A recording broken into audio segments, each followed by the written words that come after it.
Hey, Can you hear me? yup, we are back.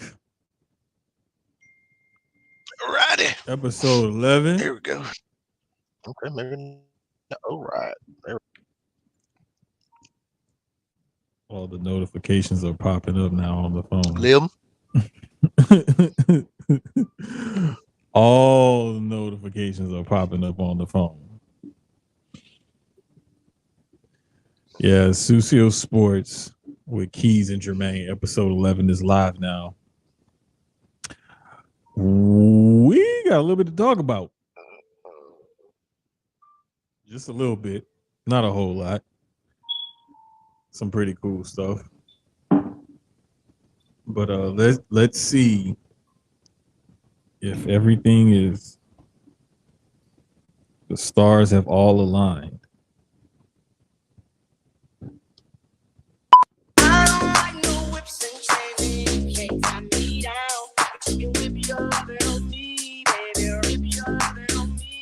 I'm vanilla, baby.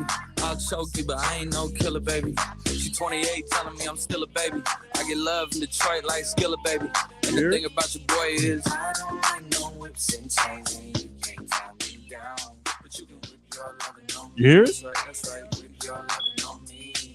Hey. Young Jackaka, Rico like Suave, young Enrique, speaking at AKA. She's an alpha, but not around your boy. She get quiet around your boy. Hold on, don't know what you heard or what you thought about your boy, but they lied about your boy. Going dumb and it's something idiotic about your boy. She wearing cheetah print. That's how bad you won't be spotted around your boy. I don't like no whips and chains, and you can't tie me down. Did you hear it? I think he's having a technical difficulty because I don't think he can hear me.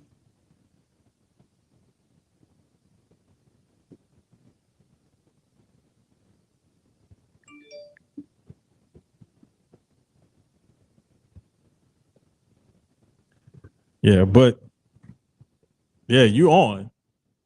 I see you. I don't hear you.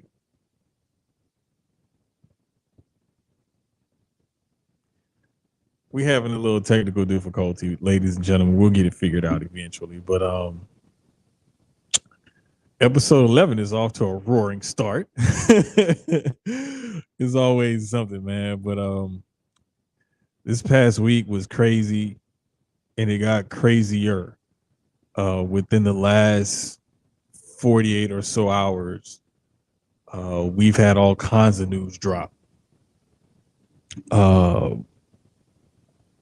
Just within the last couple hours or so before we went live, there was a news report hit that possibly Bill Belichick and the Patriots are parting ways after this season.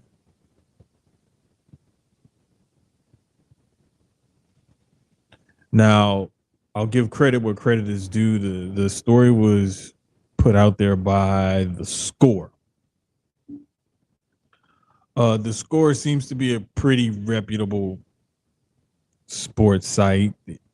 They're the company verified gold check on Twitter, so they must be something. They have over 622,000 followers. Score's been around for a while. I'm not sure what other what other iterations they may have been around in, but I know I've seen them in their website for a long time. But that was just kind of crazy just to see that report. Now, it has not been substantiated or cross-referenced or put out there by any of the typical NFL insider luminaries, Adam Schefter, or even Adrian Wojnarowski, who typically will break something like this if it's big enough. Nothing from Ian Rappaport. Nobody at NFL Network has this. Not even I haven't seen like a local Boston area paper even say that they had this information. So we're talking about it. We're just bringing it to the forefront, saying that there was a report. Whether it's to be believed or not is here nor there, but it's something to monitor. One could definitely see the Patriots and Bill Belichick parting ways after this season, considering what that team is looking like as of right now. Especially when you look at the NFL standings, when you look at the playoffs, and the Patriots are so far out of it, it doesn't even make sense to mention them in it. They're at the bottom. They're worse than the Jets, who just beat the brakes off the Texans this past weekend. The Patriots are 3-10 and easily the worst team in the AFC. I'm sorry, by 2 games. They're tied with the Cardinals for the second to worst record in the league, and of course, the number 1 overall pick would have belonged to the Panthers, but they traded that away to the Bears. So the Bears have the first overall pick, courtesy of the Panthers, and they're 1-12 record. But just something to monitor going into the offseason and whatnot, seeing what could potentially happen. But looking at the playoff picture, starting with that AFC where the Patriots are dwelling solely by themselves at the bottom, we didn't really have a whole lot of change in the playoff picture. The only thing that got solidified to me this past week in the AFC playoff picture was that the Ravens are the top seed. Outside of that, there was nothing really that stuck out that said, hey, this was, going to shake up the playoff picture or anything like that. I mean, you could say the Dolphins losing the way they did on Monday night to the Giants. You could say Kansas City shooting themselves in the foot, literally. That was, terrible. I mean, just all the whining and crying and whatnot carrying on from Patrick Mahomes, Andy Reid, so on and so forth, when Kadarius Toney could have just done what he's learned to do since he was a kid, is line up on side. Number 1. Number 2, check with the ref when you're lining up to make sure you're lining up on side. So I don't really feel sorry for him in that situation. Does it suck? Yes. But, I mean, it is what it is. What can you do?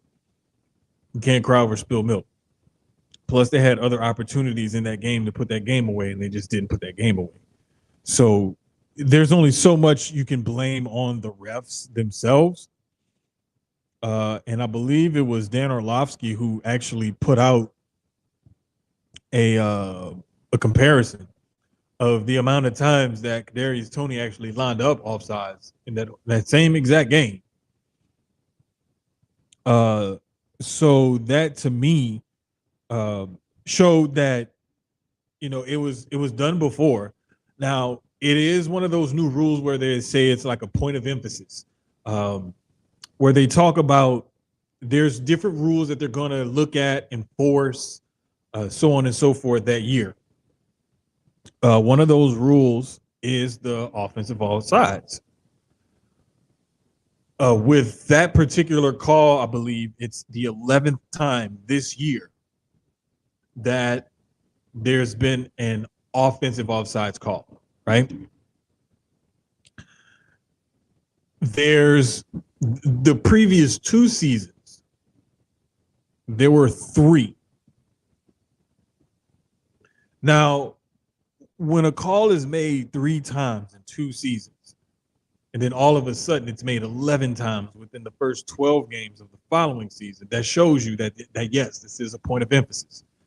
Now, there is the friendly, gesture between the players lining up on the outside and the refs, line up, make sure they're on side, whatever, so on and so forth. They're supposed to check, and the ref will tell you, yes, you are, you're good, or no, you need to back it up a little bit. Whatever it is.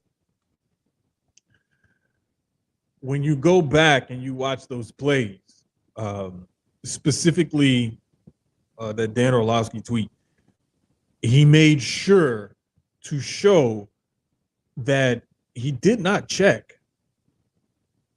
with the ref before those plays to make sure that he was on side correctly. So I'm just wondering,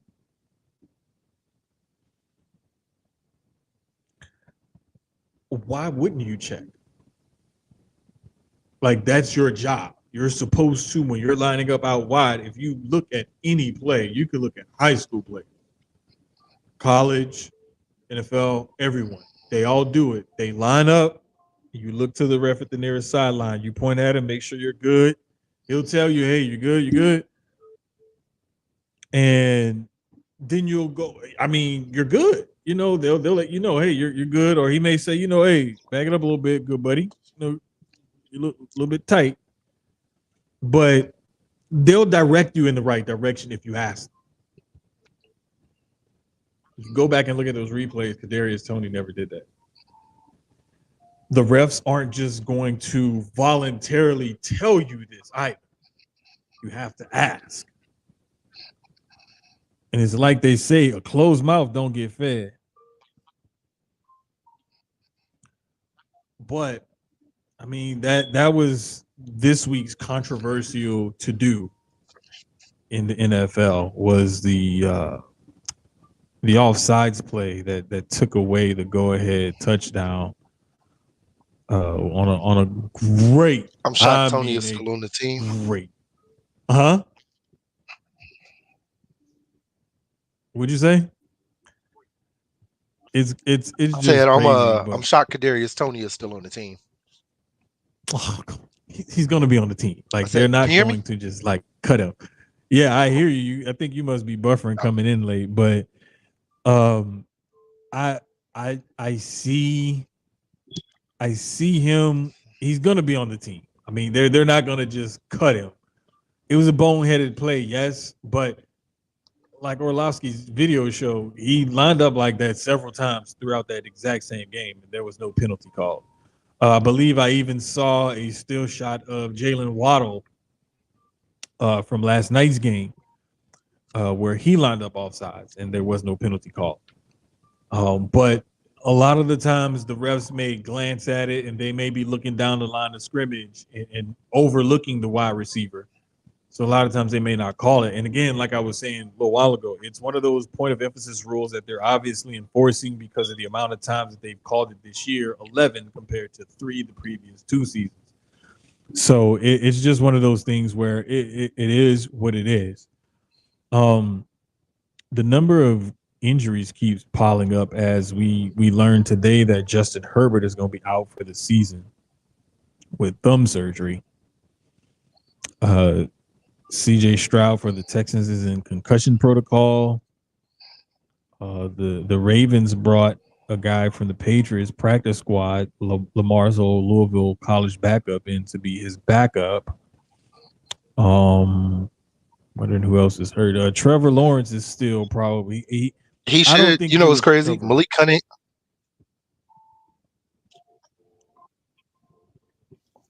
Yeah, Malik Cunningham coming in for the Ravens is going to be nice, but the Trevor Lawrence thing, I'm wondering how well his ankle is. I was saying Malik.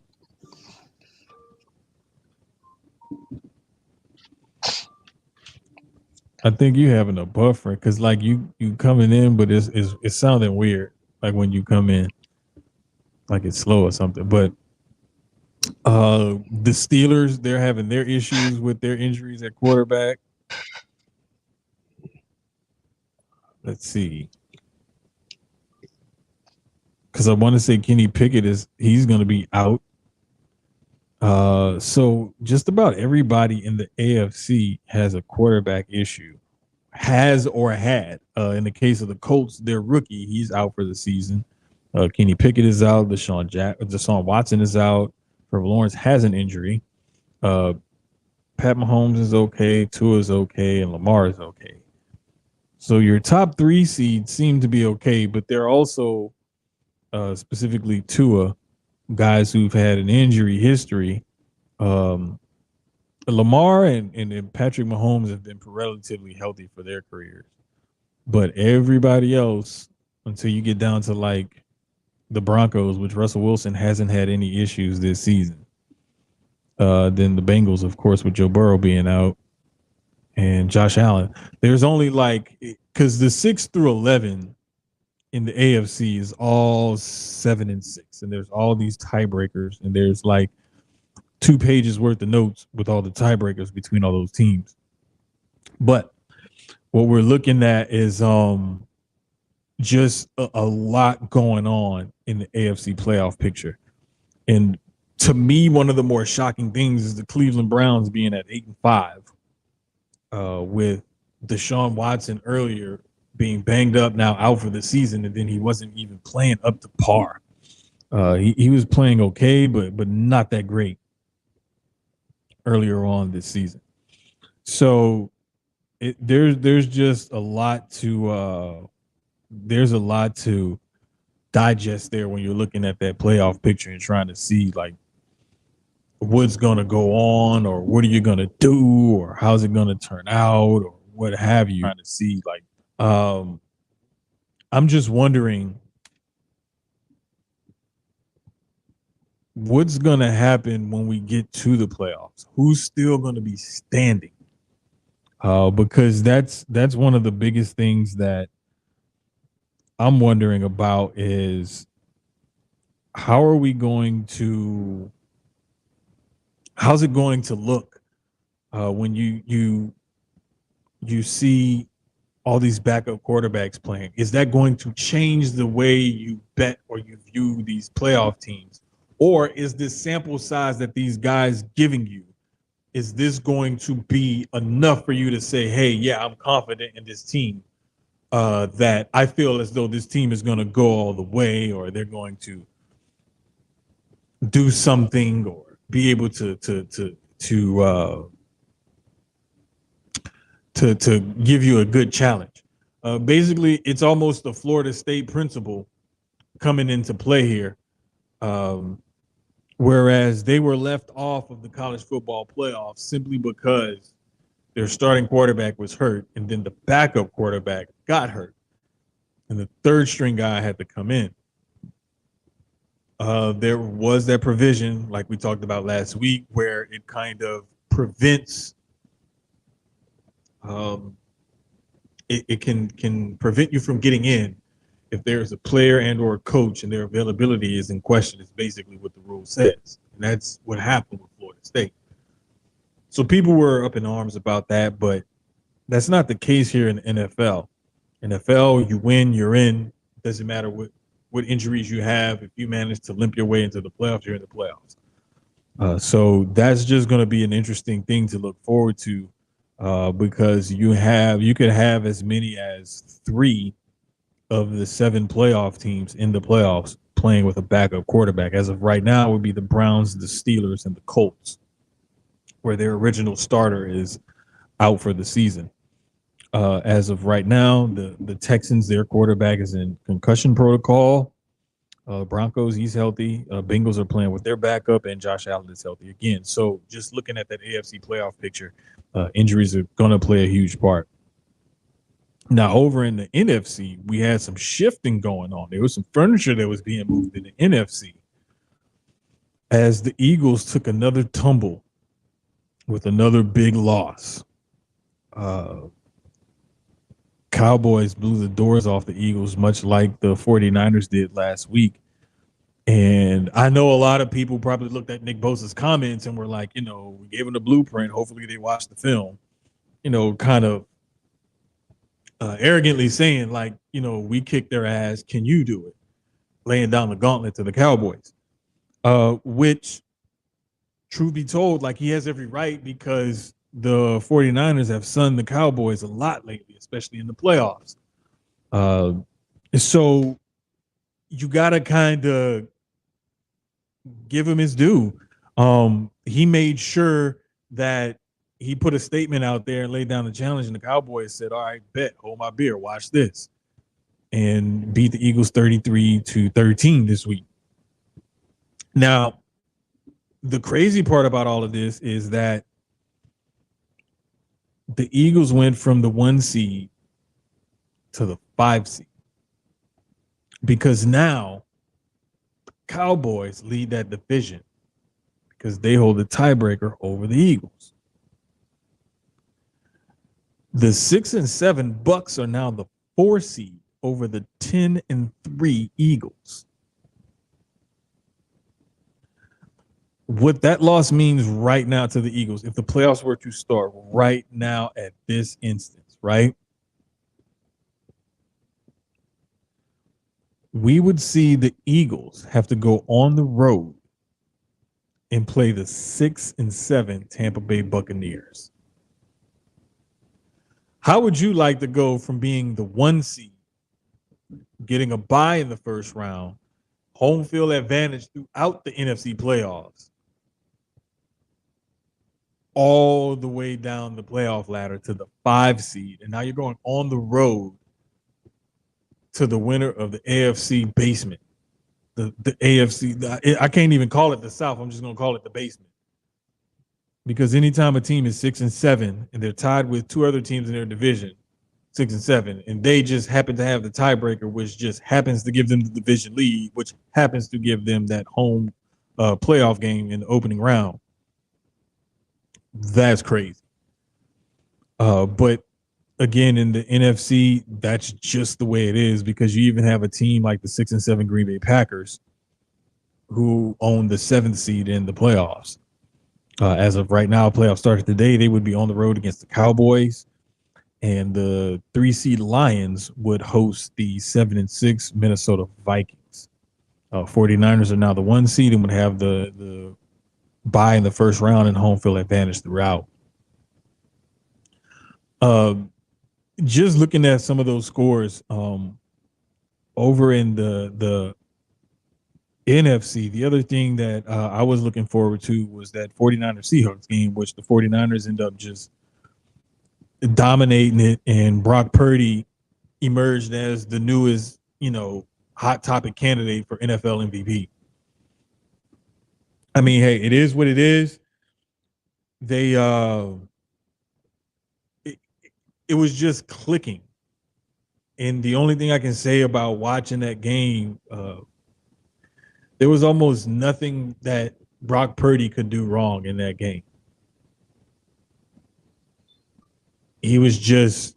Purdy was just on a different level in that game. And there was very little to nothing that the Seahawks defense could do with him. It got to the point where DK Metcalf got so frustrated he tried to suplex Fred Warner on the turnover. That was kind of funny. I think he was trying out for WWE. Bro, you have no idea. Like, I've heard, I think I've seen it all. The only video I haven't seen is somebody put like a theme song to it. I don't think I've seen that 2 weeks yet. in a?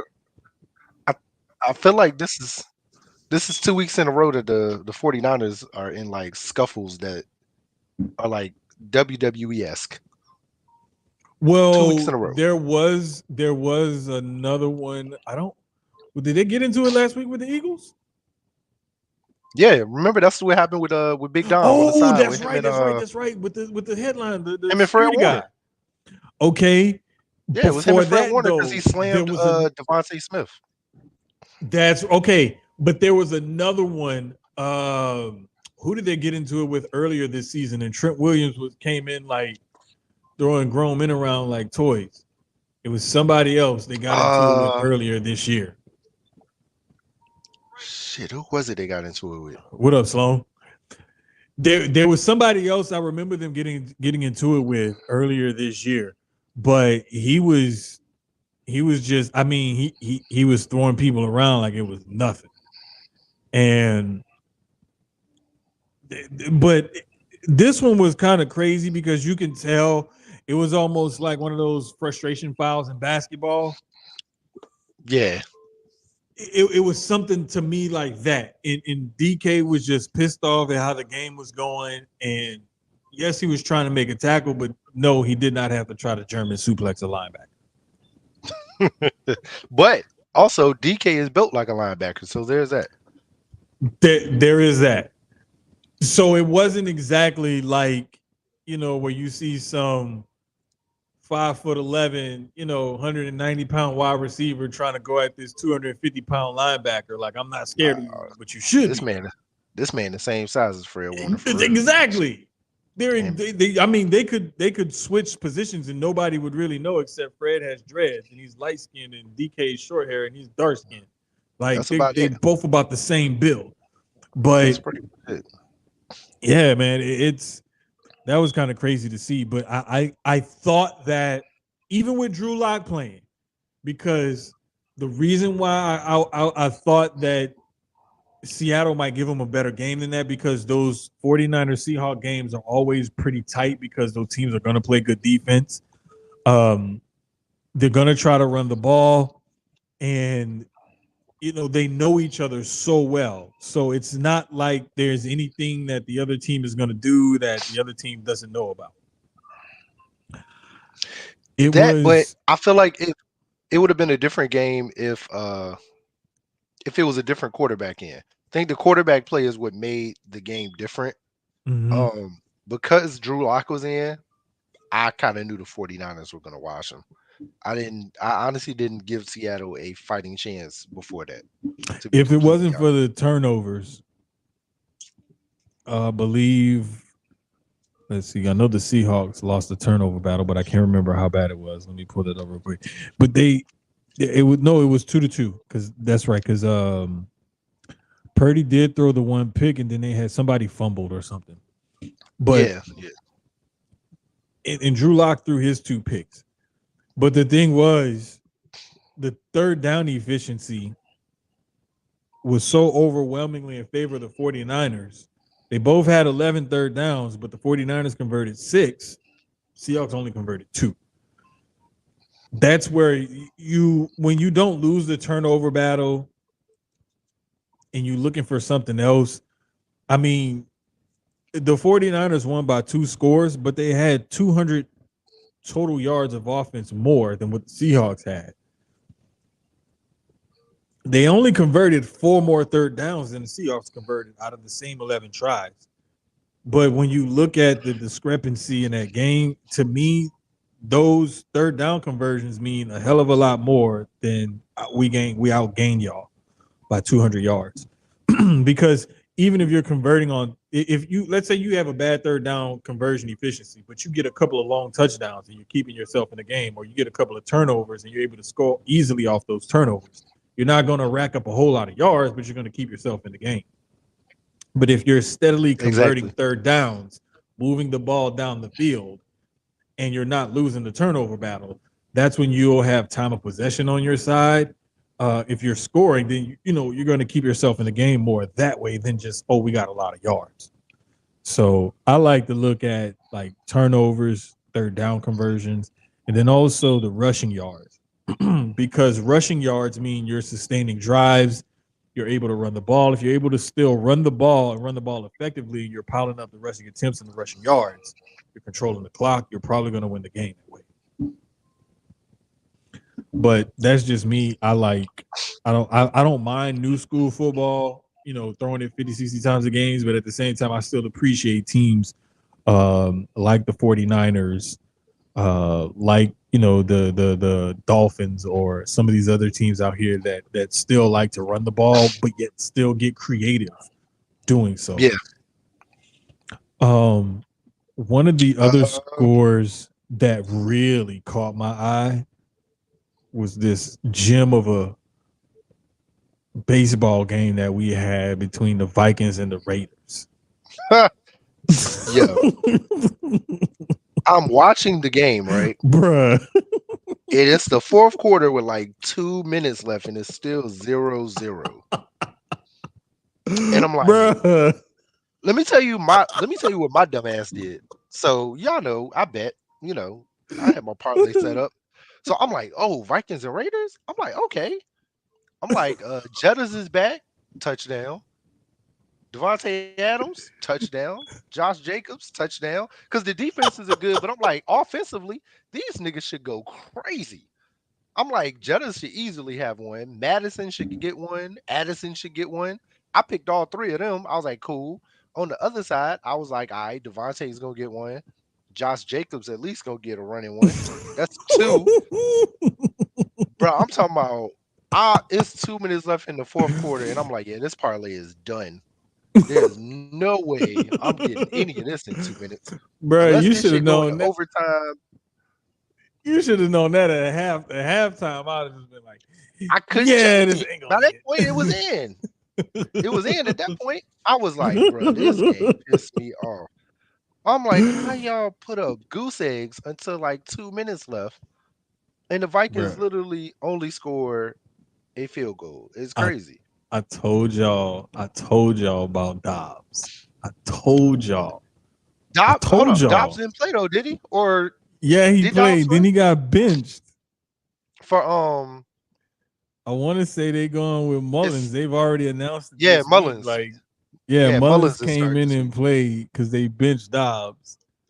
And then they announced, I think today maybe or so, that Mullins is going to start this weekend. So, but I mean, he had his Linsanity type of run, for a few games, and he kept a minute. He basically came in and did what you want a good backup quarterback to do, and that's give your team a fighting chance. And he did that, but he could only sustain that for so long. And so now they need to turn to, Nick Mullins, and hopefully he can, give him a fighting chance to sustain that for a little while. I still like Dobbs.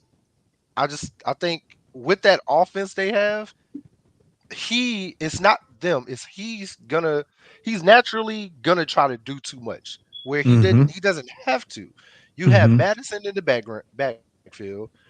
You have Addison, Hawkinson, and now you got Jettas back on offense. You just need the O-line to give him time to get the ball out of his hands. I mean, it sounds easy. It sounds cut and dry, and I know it's not. Right. But realistically, I'm like, with what they have, hell, I can get my ass back there and get these niggas the ball. Like, damn. Now, here's the thing, though. Jettas is now hurt.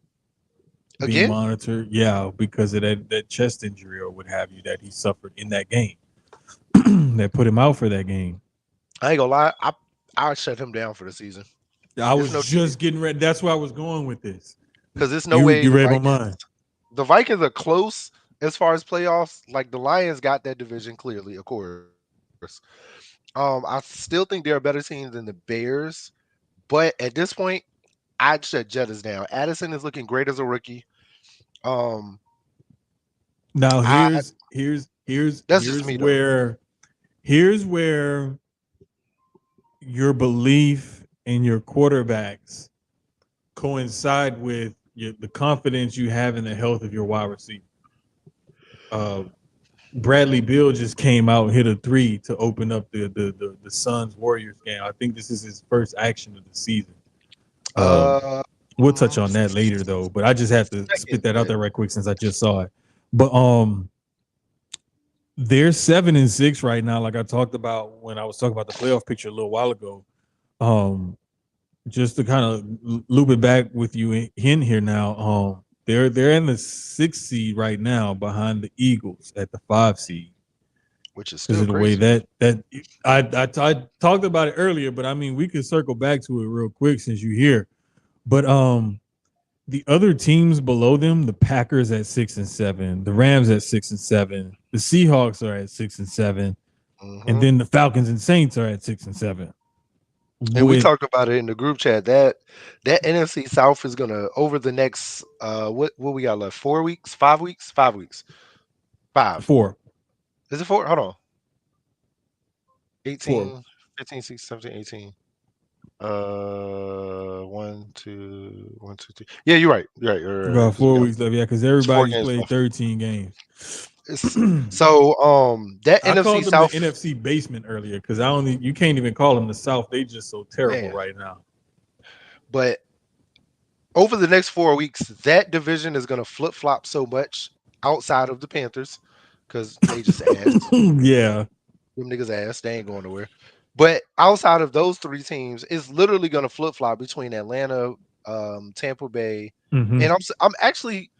When I was looking at the records, I was like, hold on, how the fuck is Tampa Bay ahead of everybody? But between Atlanta, the Saints, and Tampa Bay, it's really going to flip-flop.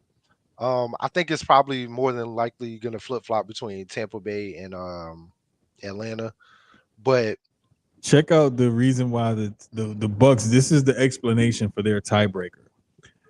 They win the tiebreaker over Atlanta based on best win percentage in common games. And they own the tiebreaker over the Saints because of the head-to-head. They beat them in the first game they played. Yep. So that's crazy. You have those guys, and like I was saying, this was a real critical loss for the Eagles. And you talked about this last week.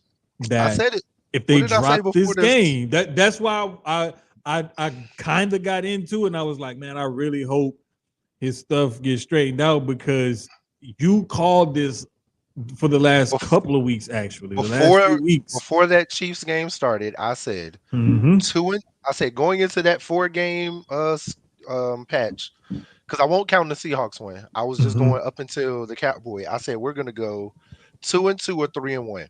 I did not have us going 4-0. I knew we wouldn't sweep it. I didn't know what 2 games we would drop. I didn't know which games we would win or which one we would drop. The 49er one, I kind of figured it would be that one, but also we always split the series with the Cowboys. So it's not a huge thing to me that we lost, only because, one, we can still win out in the division and still come out good in the conference at number 2 by winning the next 4. We have Seahawks, Giants, Cardinals, Giants. Sounds easy. Totally. When you hear those teams, you're like, oh, cakewalk, right? Cardinals probably will be. Giants, they're going to put up a fight, but I still believe in us over them. Kind of the same thing like you were saying with Dobbs. I don't believe in DeVito, and that defense is going to – DeVito hasn't seen – since he's been the starter, he hasn't really seen the defense like what the Eagles' defensive line and linebackers can do. D-backs, and I hate our D-backs, and I hate our defensive coordinator, but we'll talk about that later.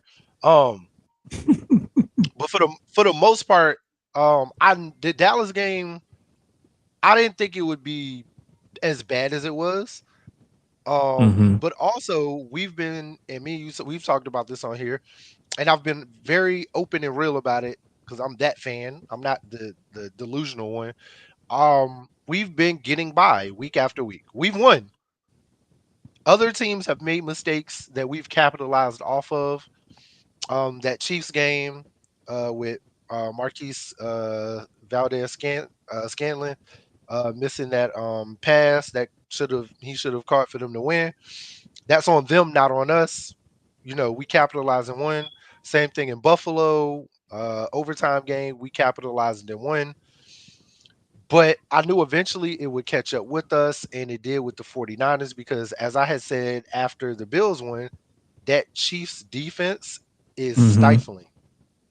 And as much as I don't like Brock Purdy has that offense playing so good that they're going to capitalize off of when the defense makes the offense makes any offense make a mistake. Yeah, when you can force them into making those mistakes and stuff like that, that's when you can kind of you creating turnovers. It's almost like in basketball when your defense becomes your offense. You can do the same thing in football when you can create those turnovers and flip field position. Or another way you can flip field position is when you pin a team back and you don't let them get a couple of first downs to advance the ball. You know, have them punt from inside inside the 20 or inside the 25, or don't let them get that far. Then you can flip field position that way. There's more than one way to skin a cat, but it's like you gotta make sure you're putting yourself in a position to succeed, and you can only put yourself in a position to succeed and give your team a chance to win if you're operating in all 3 phases of the game. You can't be too heavy in one phase of the game and think that, okay, yeah, we're going to do this now, because as we saw. The Eagles had, the offense can work, but unless that defense gets stops, they're not going to go anywhere. And if that offense isn't working, they have to rely on their defense. Same thing, like I saw a graphic the other day that talked about one of the greatest regular season games ever played, that Chiefs-Rams game that they played in Mexico City, where the final score was like, I think 54-51 or something crazy like that. I remember that game. Neither offense could stop the other offense. It was just a shootout. And it won't anything bad on the defenses, because that year both of their defenses were amazing. Just the offenses also were just were amazing. Next level, otherworldly.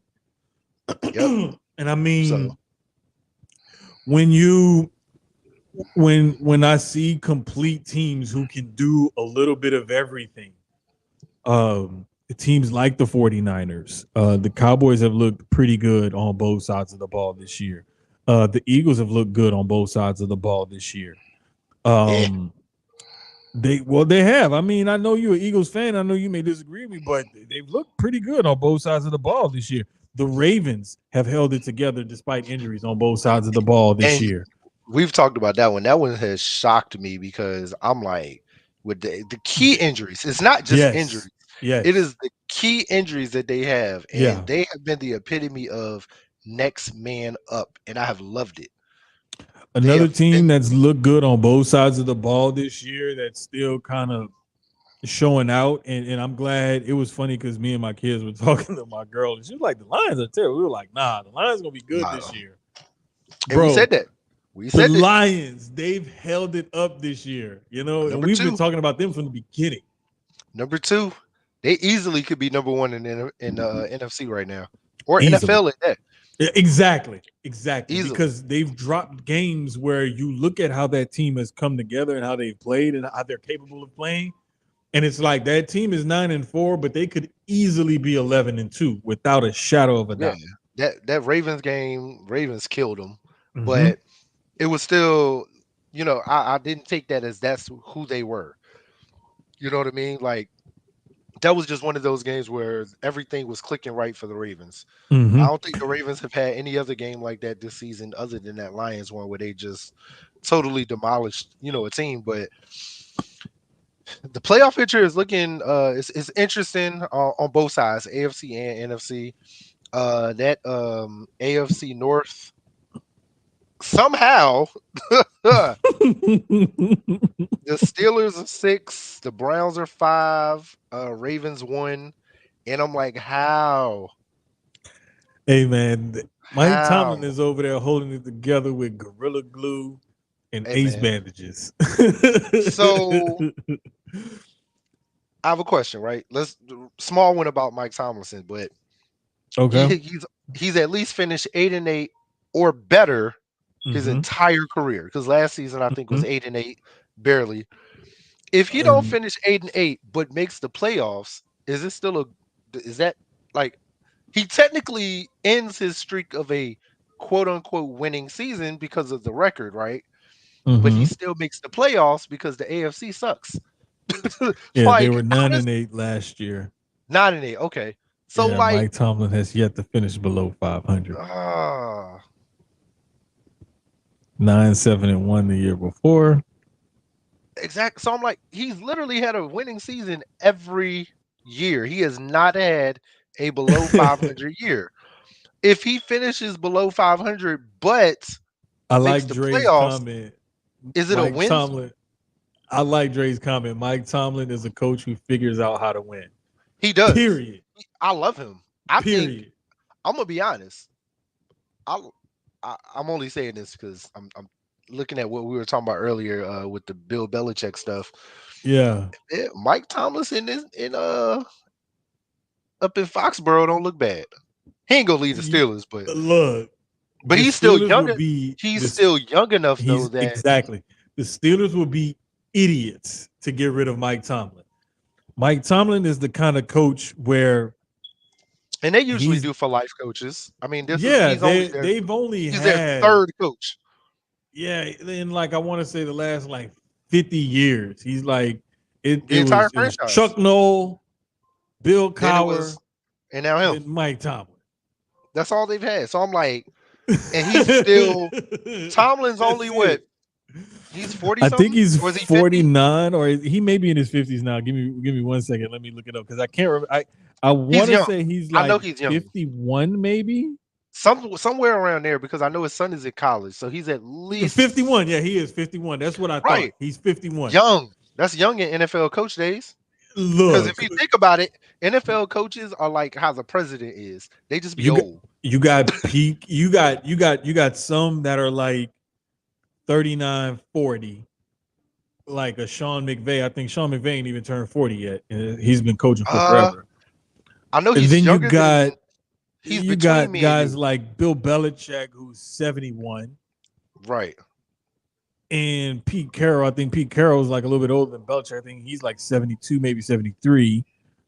Andy Reid's in his, 60s. I mean, you just got all these guys, and then you look at McVay is young. McVay is a a year older than me by a couple Vrabel months. is 48. McVay turns 38 in January, so McVay isn't even 40 yet. He's still not even the youngest. I think I want to say our head coach is the youngest, but he might not be. McVay still might be the youngest head coach. But yeah, like Tomlinson is young enough that he could coach into he's like Belichick. He's gonna be I think he's barring any like horrible seasons. I'm pretty sure he's gonna be a for lifer like everybody else has been with the Steelers. Cowher was actually kind of young when they finally fired him, if you think about it. Cowher Man, wasn't even old when they fired him. McVay is 37. Kevin O'Connell for the Vikings is 38. Okay, so he's younger. Shane Steichen is 38. Really? Dang, D'Amico is and this was at the beginning of the season. D'Amico is 39. Okay, With the I knew Texans, he was around there. Zach Taylor is 40 with the Bengals. Those are the five youngest. Those are the five youngest NFL head coaches heading into this season. Okay, so yeah, like I still he's definitely a for lifer. But to pose that question, is this season a wash? If he gets in the playoffs, but he does not have a quote unquote winning record. No, I wouldn't. It just be. Okay, is it a winning season? This is the first time. Why would you call it a winning season if they didn't have a plus 500 record? If they're not at 9-8, then it's not a winning season. But I'm not going to say it's a wash because you still made the playoffs. Just so happened that the whole division. It just so happens that if it was a shitty season in the NFC, and I mean the AFC, and you backdoored your way in with a 8-9 record, then hey, you backdoored your way in with an 8-9 record. Considering all the roster turnover and the injury that they've had with their quarterback and whatnot, I wouldn't be mad at it. Okay, especially with that quarterback room. I would. You pulled up the AB space that day. When we caught the tail end of it, but yeah, which was funny. I'm not gonna lie, it was hilarious. It was quite strange. Yeah, it was cool though. It wasn't because it wasn't like erratic AB. It exactly. It wasn't wild AB. He was really the questions that he was being asked were good. As far as the football questions, him continuously talking about pulling up to to the tailgate. He's like, yeah, him wanting to perform. Yes. Hey, put that shit on. It's my shit still, boy.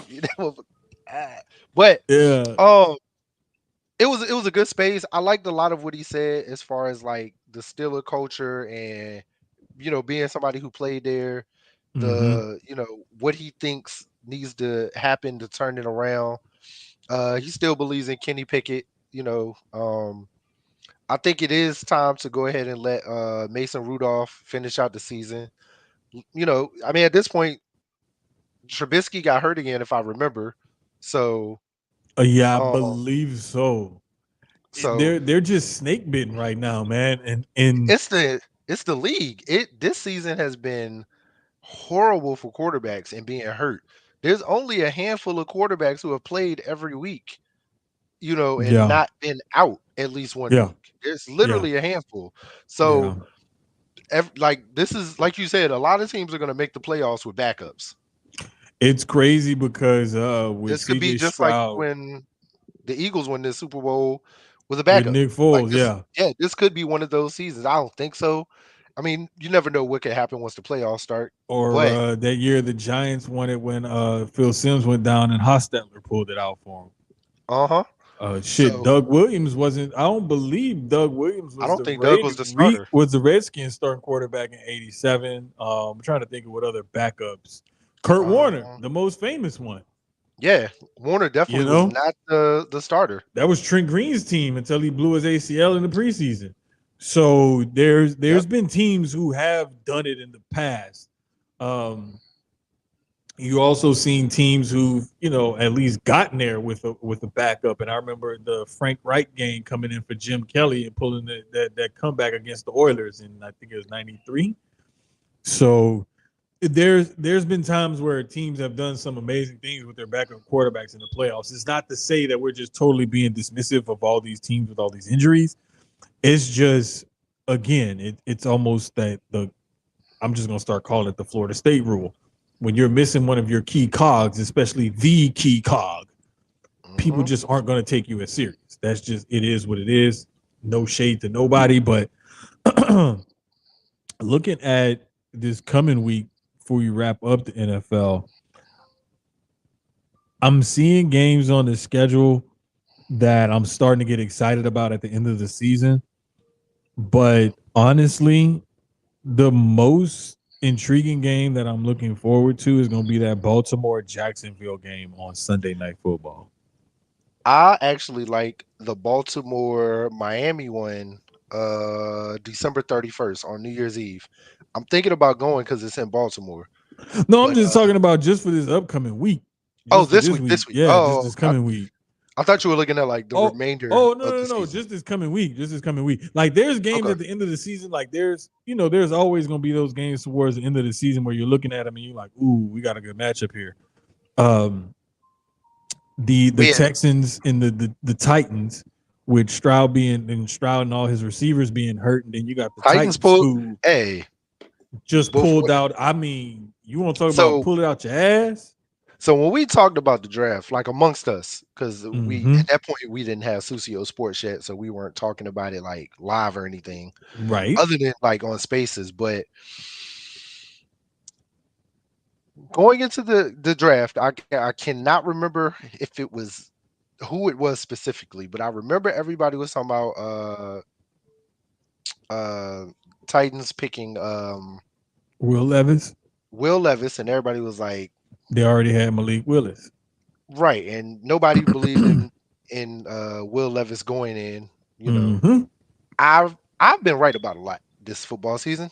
I think I've been a guru this year. I don't know. I said Will Levis going to Tennessee was going to be good for him. I liked him going there because I was like, I like what they had. Derrick Henry, them picking. At that point, they didn't have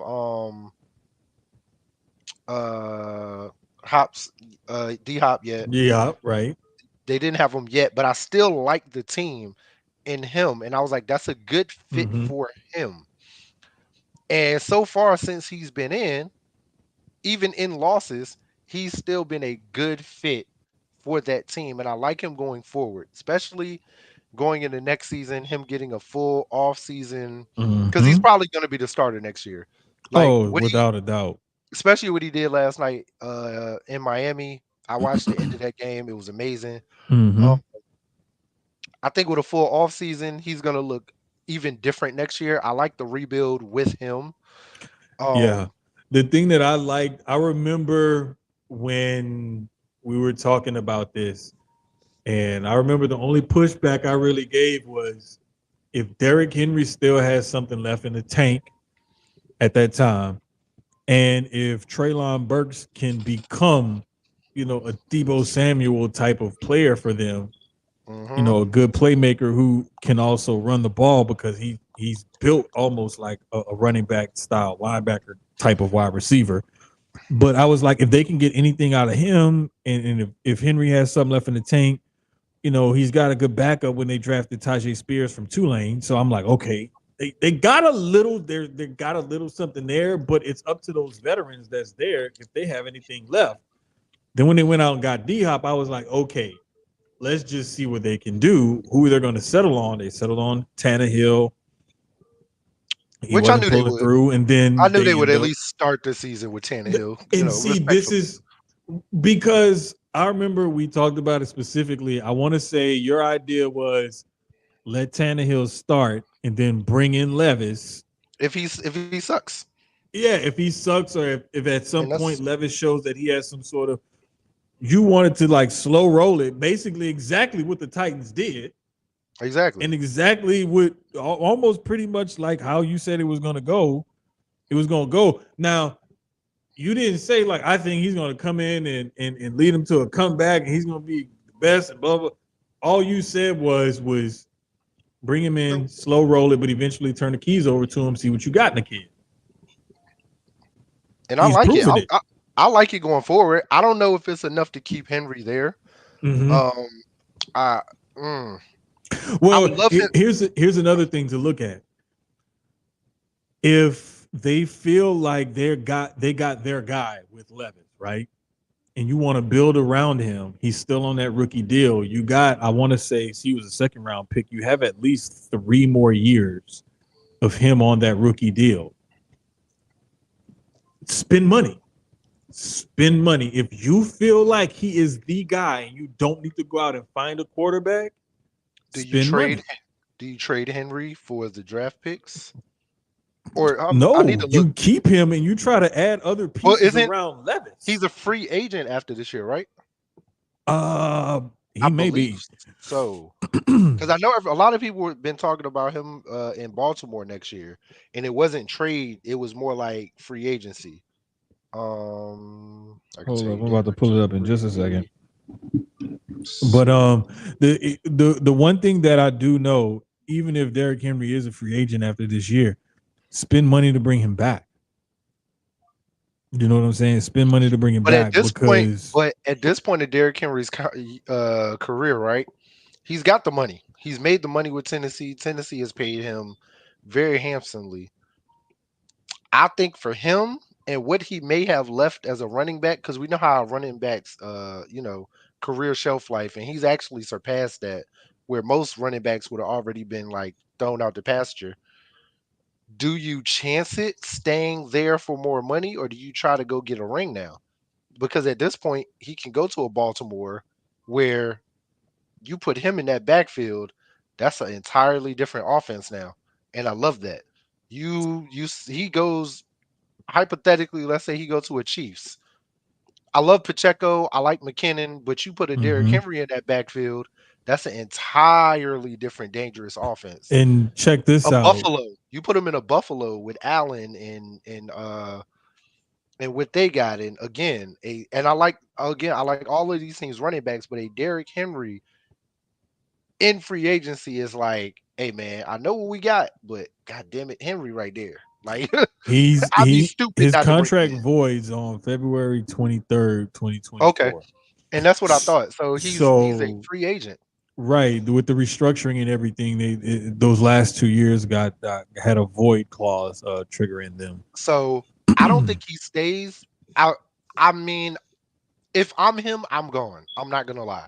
Even with the young Will Levis, even with what Mm-hmm. the potential could be, even with D Hop there, I still don't believe in the team as a whole Mm-hmm. to stay for another contract unless at this point I'm saying I'm worrying about the future of my family and not my legacy. Because a lot of players, that's what they battle with, where it's like, and I've seen it in the NBA where some teams have gone somewhere else for money instead of ring because they're like, I ain't even worried about the ring no more at this point. I just want to keep getting this money, and set myself up for the future. Mm-hmm.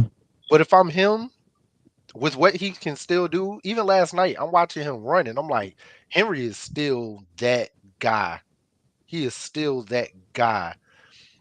I'm looking at a Baltimore more than any of the other teams. I might even be looking at, and I like what the Lions got a running back, but I'm looking at a Lions.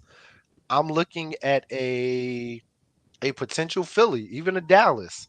I'm kind of looking at all of these teams that are at the top of the playoff picture right now, and I'm like, this, he could change an entire offense. He's that type of player where he can make your entire offense look so much different with the weapons that you already have.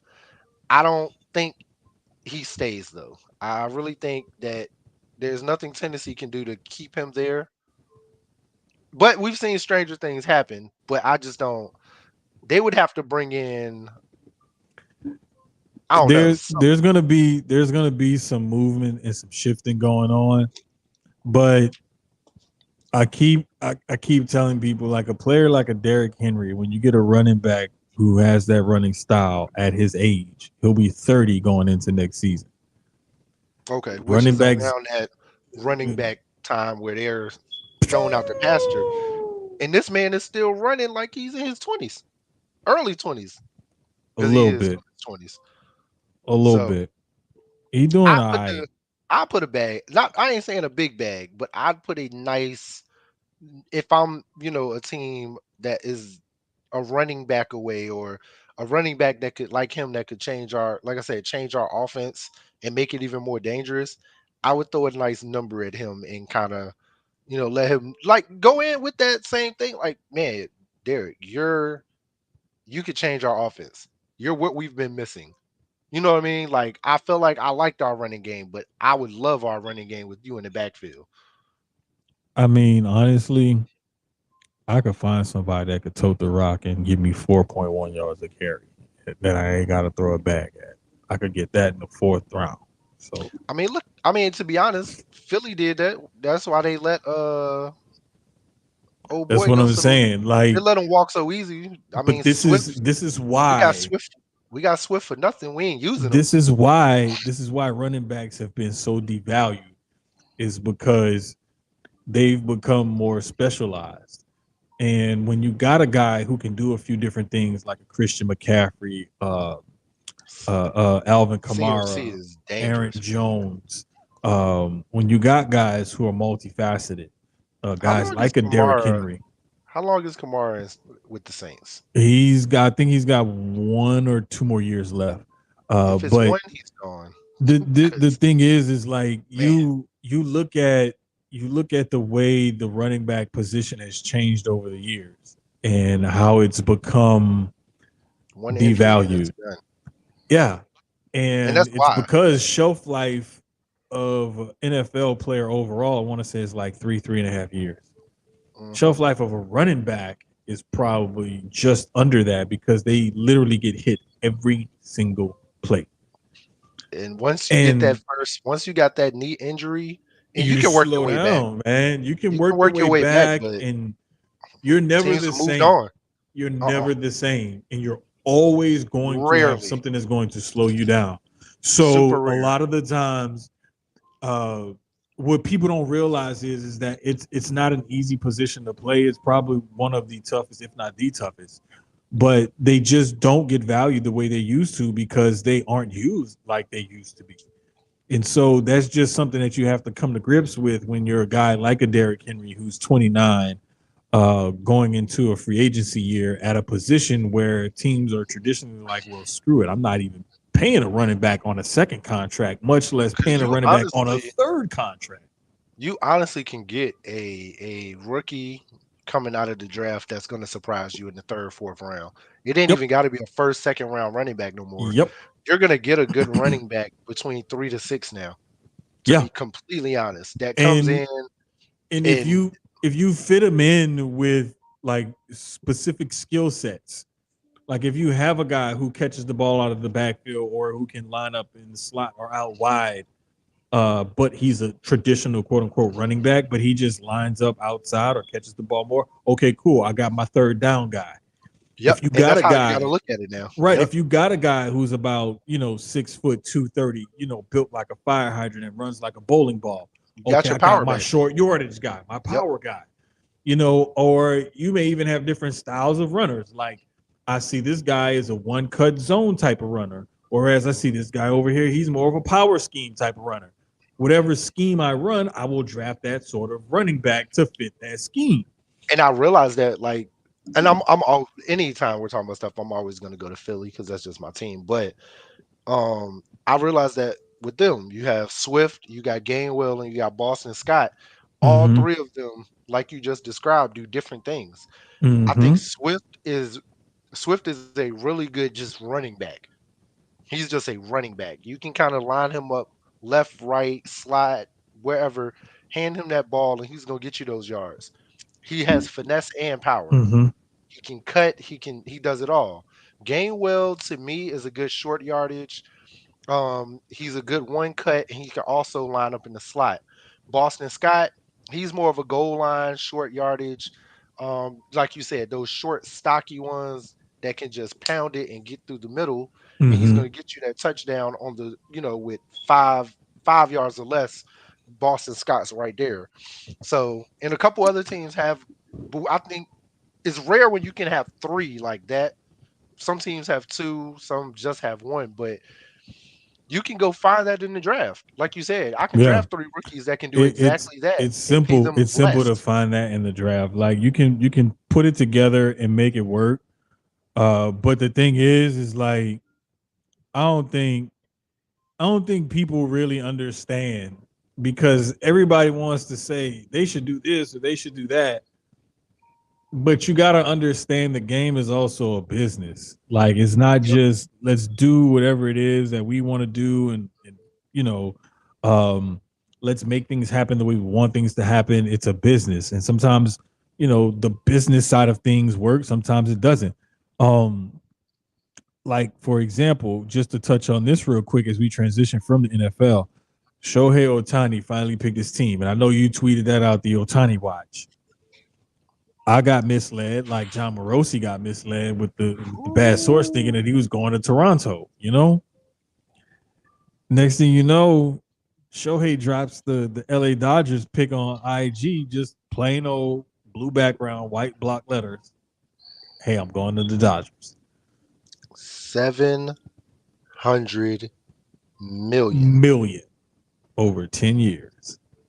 Woo-hoo. You look at that. When they bought my son a baseball bat that same day. I haven't given it to him yet. Have not given it to him yet. But Man, I you bought might as it. well I put it bought in his him hand now. Tell him, Hey, hey, man, get used to this, son. Get used to let me it. tell you something. Let me tell you something. Don't worry about it. That and a soccer ball. That's all he needs for the rest of his life. Because Yes, sir. these numbers are crazy. Now, Crazy. one of the things that I loved about this contract is that they found a loophole, basically. I'm about to say, yeah, you said the verbiage of it and the breakdown of the numbers was amazing. So the contract is 700 million, right? 10 years, 700 million. Average AAV, average annual value of 70 million a year. However, this was Ohtani's idea to defer 680 of that 700 million until after the contract itself actually expires. Jermaine, how does that work? How is that even legal? Let me tell you. Smart man.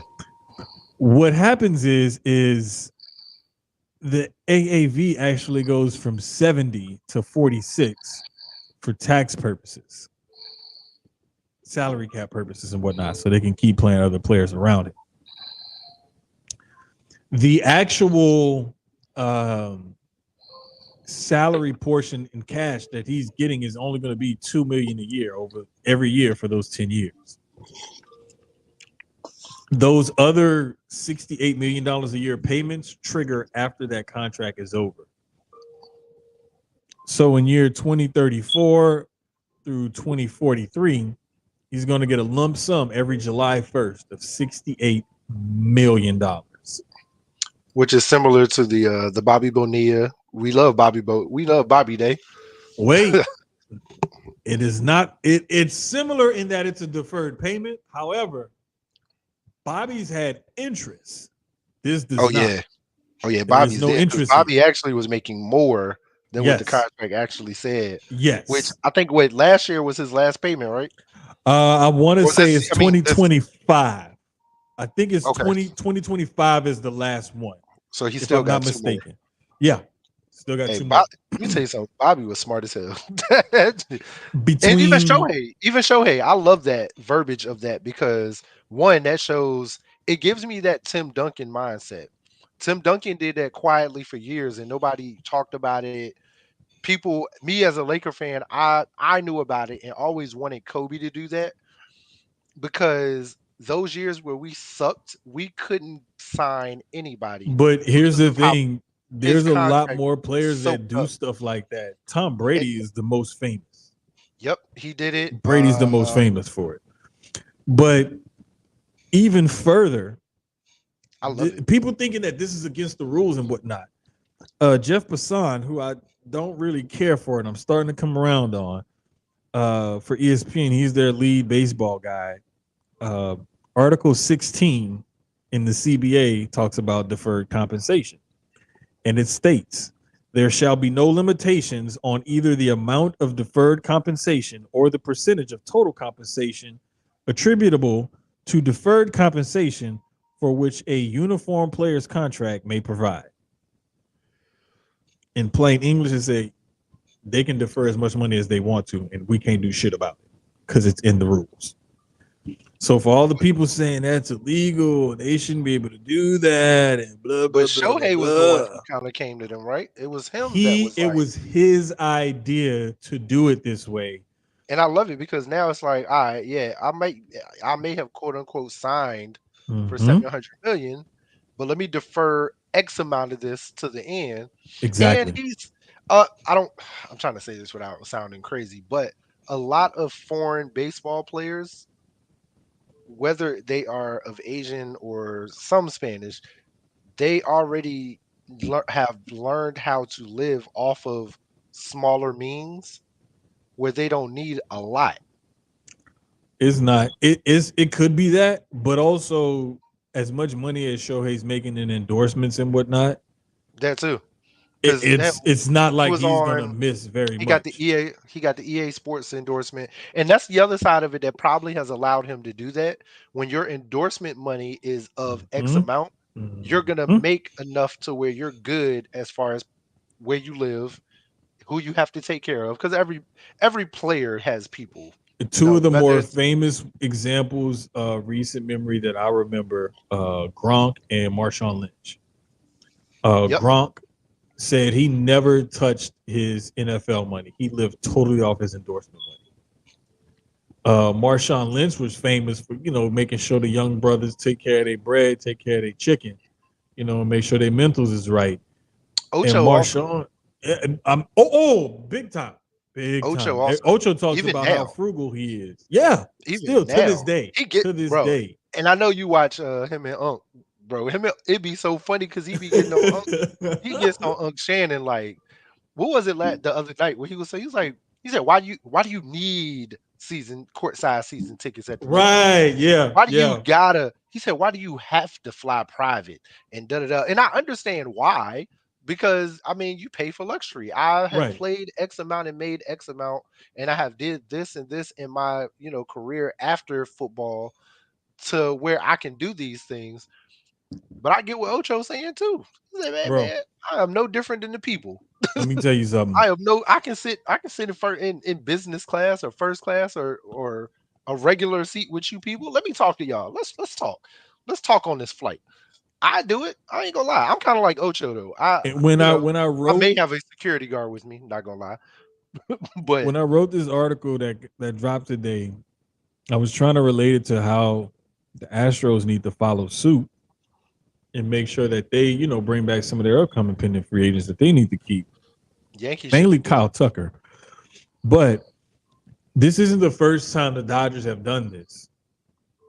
The Dodgers also did it with recent free agency signings, Mookie Betts, as well as Freddie Freeman's contract. Between 2033 and 2044, the bulk of this is Shohei's, but part of this comes from Betts and Freeman, but they'll owe those three players a total of $857 million. Now, let me ask you this, because every year in every sport, the salary cap goes up and all of that. Does that hurt you in the long run, or you're already in hopes that the salary cap is so high that it doesn't even matter? In baseball, the way looking that far ahead, of course. In baseball, the way the economics work, it's not going to hurt them. It's only going to help them because if you think about it, 10 years from now, having to pay out all those balloon payments to those guys, they're going to be making so much more money then. Gotcha. That the impact of it won't be felt as much then. Also, the way the economics work in baseball, there's only a handful of teams, literally a handful of teams that can afford to do this. The Dodgers, of course, maybe the Angels, the Yankees, the Red Sox, and I want to say maybe. And it's so crazy. We can afford to do it, but I doubt they do it. No, they wouldn't. But I mean, there's only because Aaron so Judge many teams that can actually afford to do something like this. And even them, I like the move that they just did with bringing in from what from the Padres. Juan Soto. Yeah, I love that. That was a beautiful trade. Yeah, and A he rare actually trade that you don't get to see too often, in baseball. right, and Happens it's already every once in happened a while, twice but with Soto, not once but twice. hmm The Nationals traded him to the Padres. Now the Padres traded him to the Yankees. I I think love that. the Him and Padres are Judge in that starting to have outfield. some money issues because if you remember, they gave Manny Machado that big $300 million something deal. Give us him and Titus. They What the hell? backdoor and signed Fernando Tatis to a huge extension.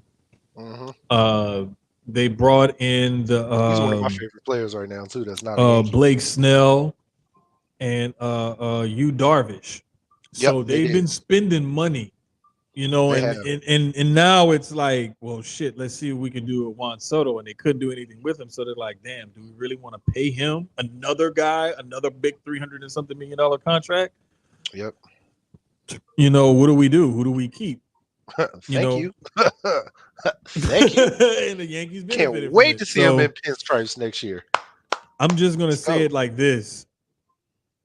I don't think that this is going away in Major League Baseball anytime soon. I love it because, like you said, if you have those big name players that can Well, live off of the endorsement money without having to worry about the mhm. contract side of their actual and that's totally MLB doable in contract this day and hurting them. age. Yeah, Yeah, that's totally doable in this day and age because there's so many different avenues for these guys to get this money. But the reason why I think it's not really going away is because, again, there's only a few teams that can actually do this. Number two is going to have to be brought up in a collective bargaining agreement, which I don't think that they're going to have another labor negotiation for several years. and So it's even going to be at then, least several more years before they can even address this and even make any then, amendments to it. it's smart for the only time it can hurt the player is if something happens to where they're not getting the endorsements and it's like, dang, I did this and I wasn't thinking of what could happen or something like that. Like, in the sense of saying protecting the player, but if it's a big name player and they have like a Shohei who's getting EA Sports money from being on the cover of MLB The Show, um, or just different endorsements over in Japan because Mm-hmm. he's a big player here. He's even bigger over there. He's not just getting money from here; he's getting money Which overseas. which is Think another about the reason why Spanish I think he stayed in LA.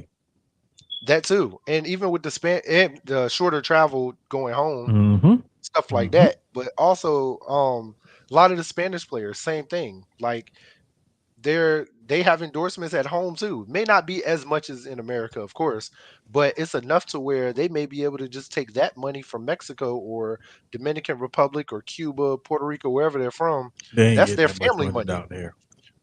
True, but that could be They their making, family trust me, money to they take care making of their the family down there. bulk of their money here. Well, that part I do know. They But making the those extreme smaller bulk. endorsements there is like, okay, cool. Let the family down there keep all that to make sure they're good because they also take care of a lot of people back at home also. So I I mean, I like mean, it. I like it. I love it. it's I wish it's the here to Yankees did it. stay. It's here to stay. It ain't going nowhere. I need Aaron And Judge to look at this and be like, hey it's one man, of those things where we just gotta kind of deal with it. There's not going to be that many players that are going to qualify for a contract. These large whopping deals. Number one, number two, there aren't going to be that many guys that's going to say, hey, you know what, stretch my money out over the course of 20 years instead of the course of the life of the contract. So it is what it is. It's here to stay. It ain't going nowhere. And it's just going to be exciting to watch how every year one of these teams goes out and literally tries to buy a world championship and they do not succeed. Happens every every year, single year. every year, every sport, basketball, it happens. Phoenix Moving Phoenix recently just Yep, He's doing the they same. tried it, but moving from heartbreak to heartwarming, Very. it was cool to see LeBron James Jr., aka Bronny, make his college basketball debut It was. this It past definitely was. weekend. It was real dope to see that he overcame the cardiac arrest and everything from this summer.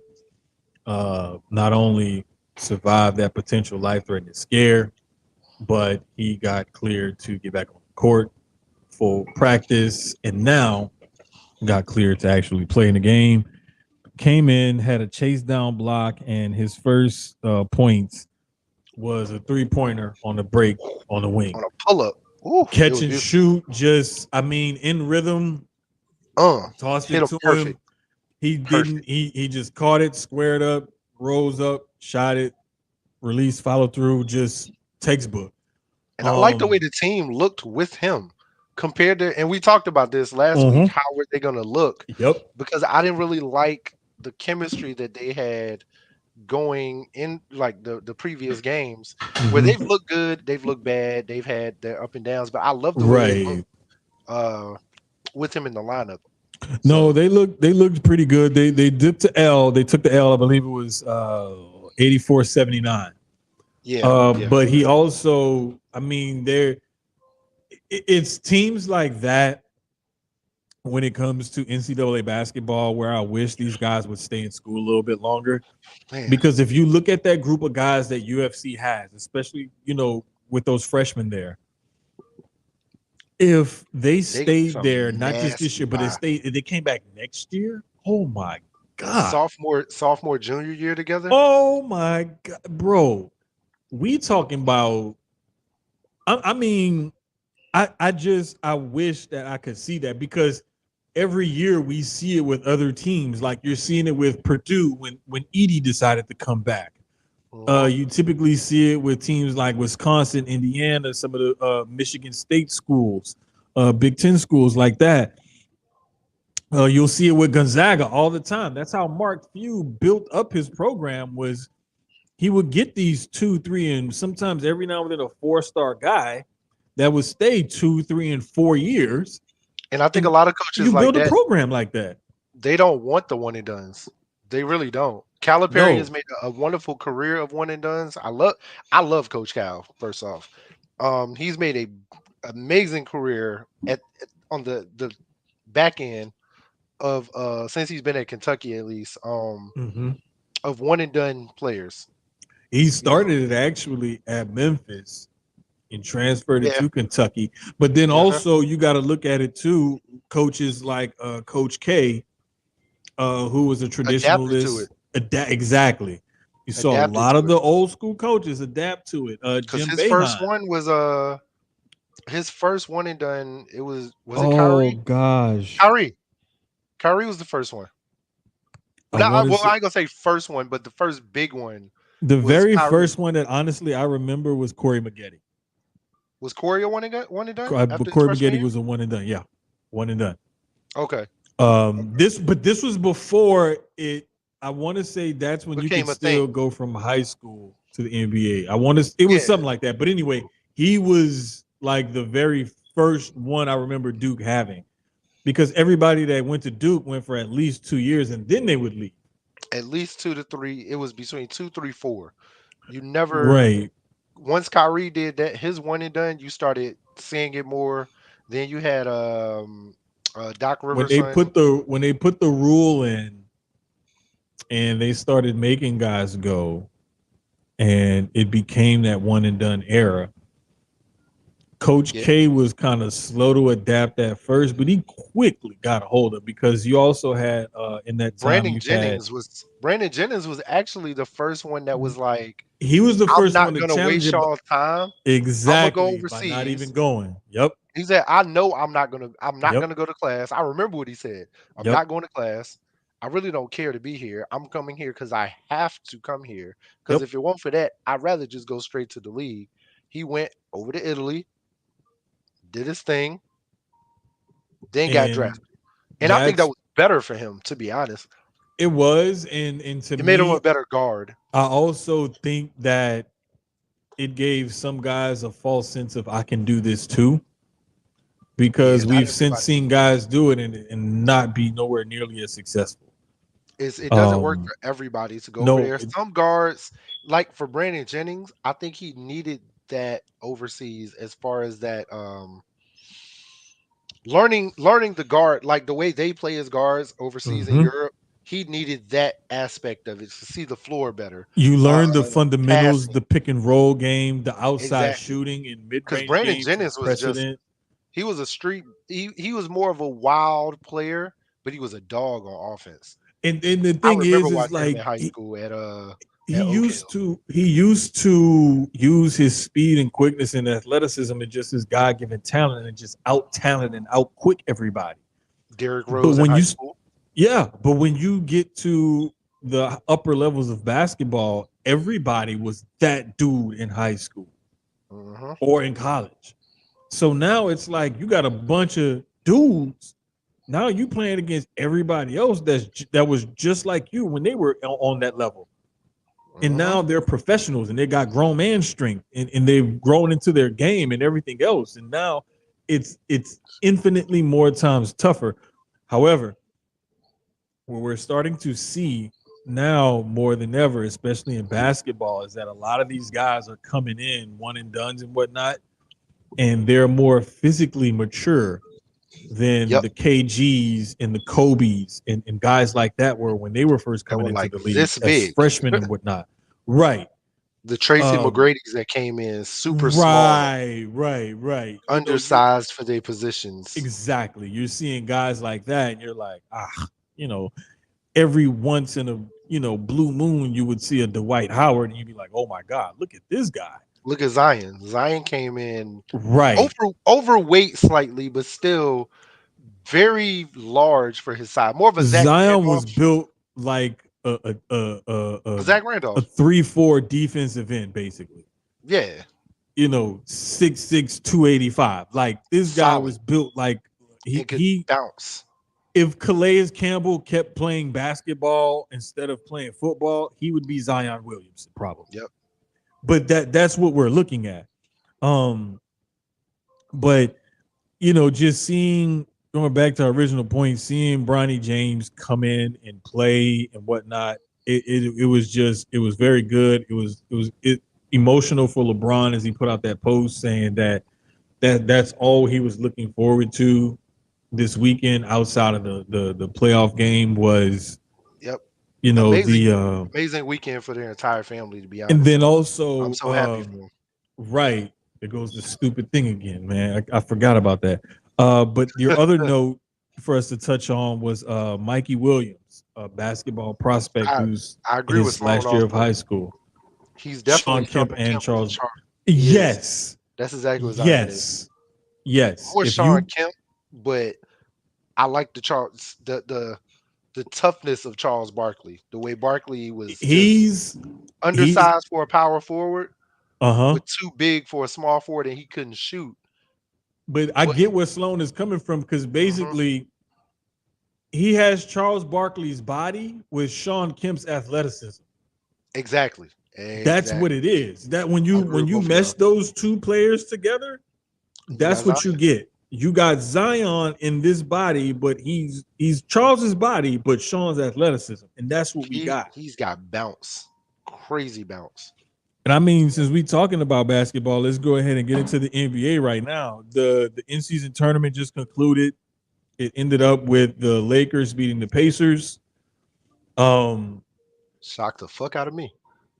I ain't bro, gonna lie, like and I'm a it Laker was fan, but crazy. shocked the fuck out of me. It was crazy because those two teams were the only two teams that went undefeated throughout the whole tournament. Yep. And when you look back at the tournament and everything, those two teams played. Everybody pretty much played hard. Nobody jaked it. Nobody The like. tournament was better than what we all expected. Also, Mhm. it was we didn't know what to expect because we'd never seen it before in the NBA. Thank you. But every game was competitive, and I like the way I do like how they incorporated it into the 82 game schedule. So it's Yes. not any extra games. You're still playing the same amount of games. It's just, all right, we're gonna take these games and make them tournament games. I like it going forward. Like I said, we've talked about it. I'm a soccer fan. And I love the way soccer has done it. Soccer also plays way more games. Well, no, actually they don't. They don't play 82. They play less than 82. But it ends up being a pretty strenuous schedule because those tournament games don't count with the league games. So they're Right. playing totally separate games. But I like how the NBA did it and incorporated it into the 82. So you're not playing additional games.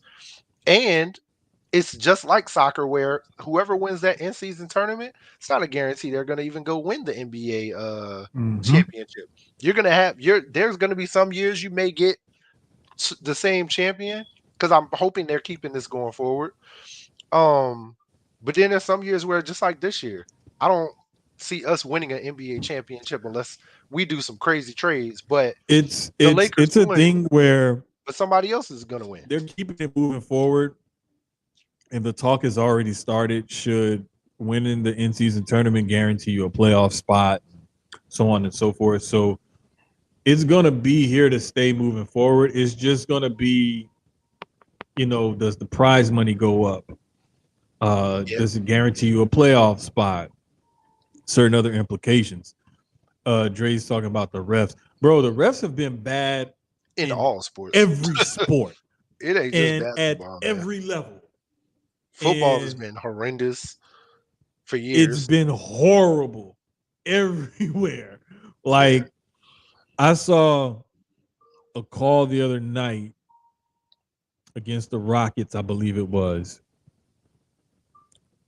The guy was clearly in bounds and saved the ball, and they called it out of bounds. And I don't even think they reviewed it. Yes, Dre, even at the high school level, because Facts. I've been to two high school football games this season in person, and I've watched another 2 on TV. Horrible. I even got a buddy of mine, a couple of buddies of mine. One is a basketball ref, he does more college games, and another one is a football ref. I think he does more high school stuff. But they even complain about the officiating. But getting back to the NBA and whatnot, and it's going to, the in-season tournament is not going anywhere. I think they're just going to make some changes and checks and different things like that to it. And I love that they made sure that LeBron talked about the guys on the back end of the roster who had 500,000 is going to mean a lot more to. I love that they brought that up because to me, like I was telling somebody in a Facebook group page I was in, I'm like, oh, that's nothing. They don't have to increase this. And I'm like, please learn what you're talking about before you start talking.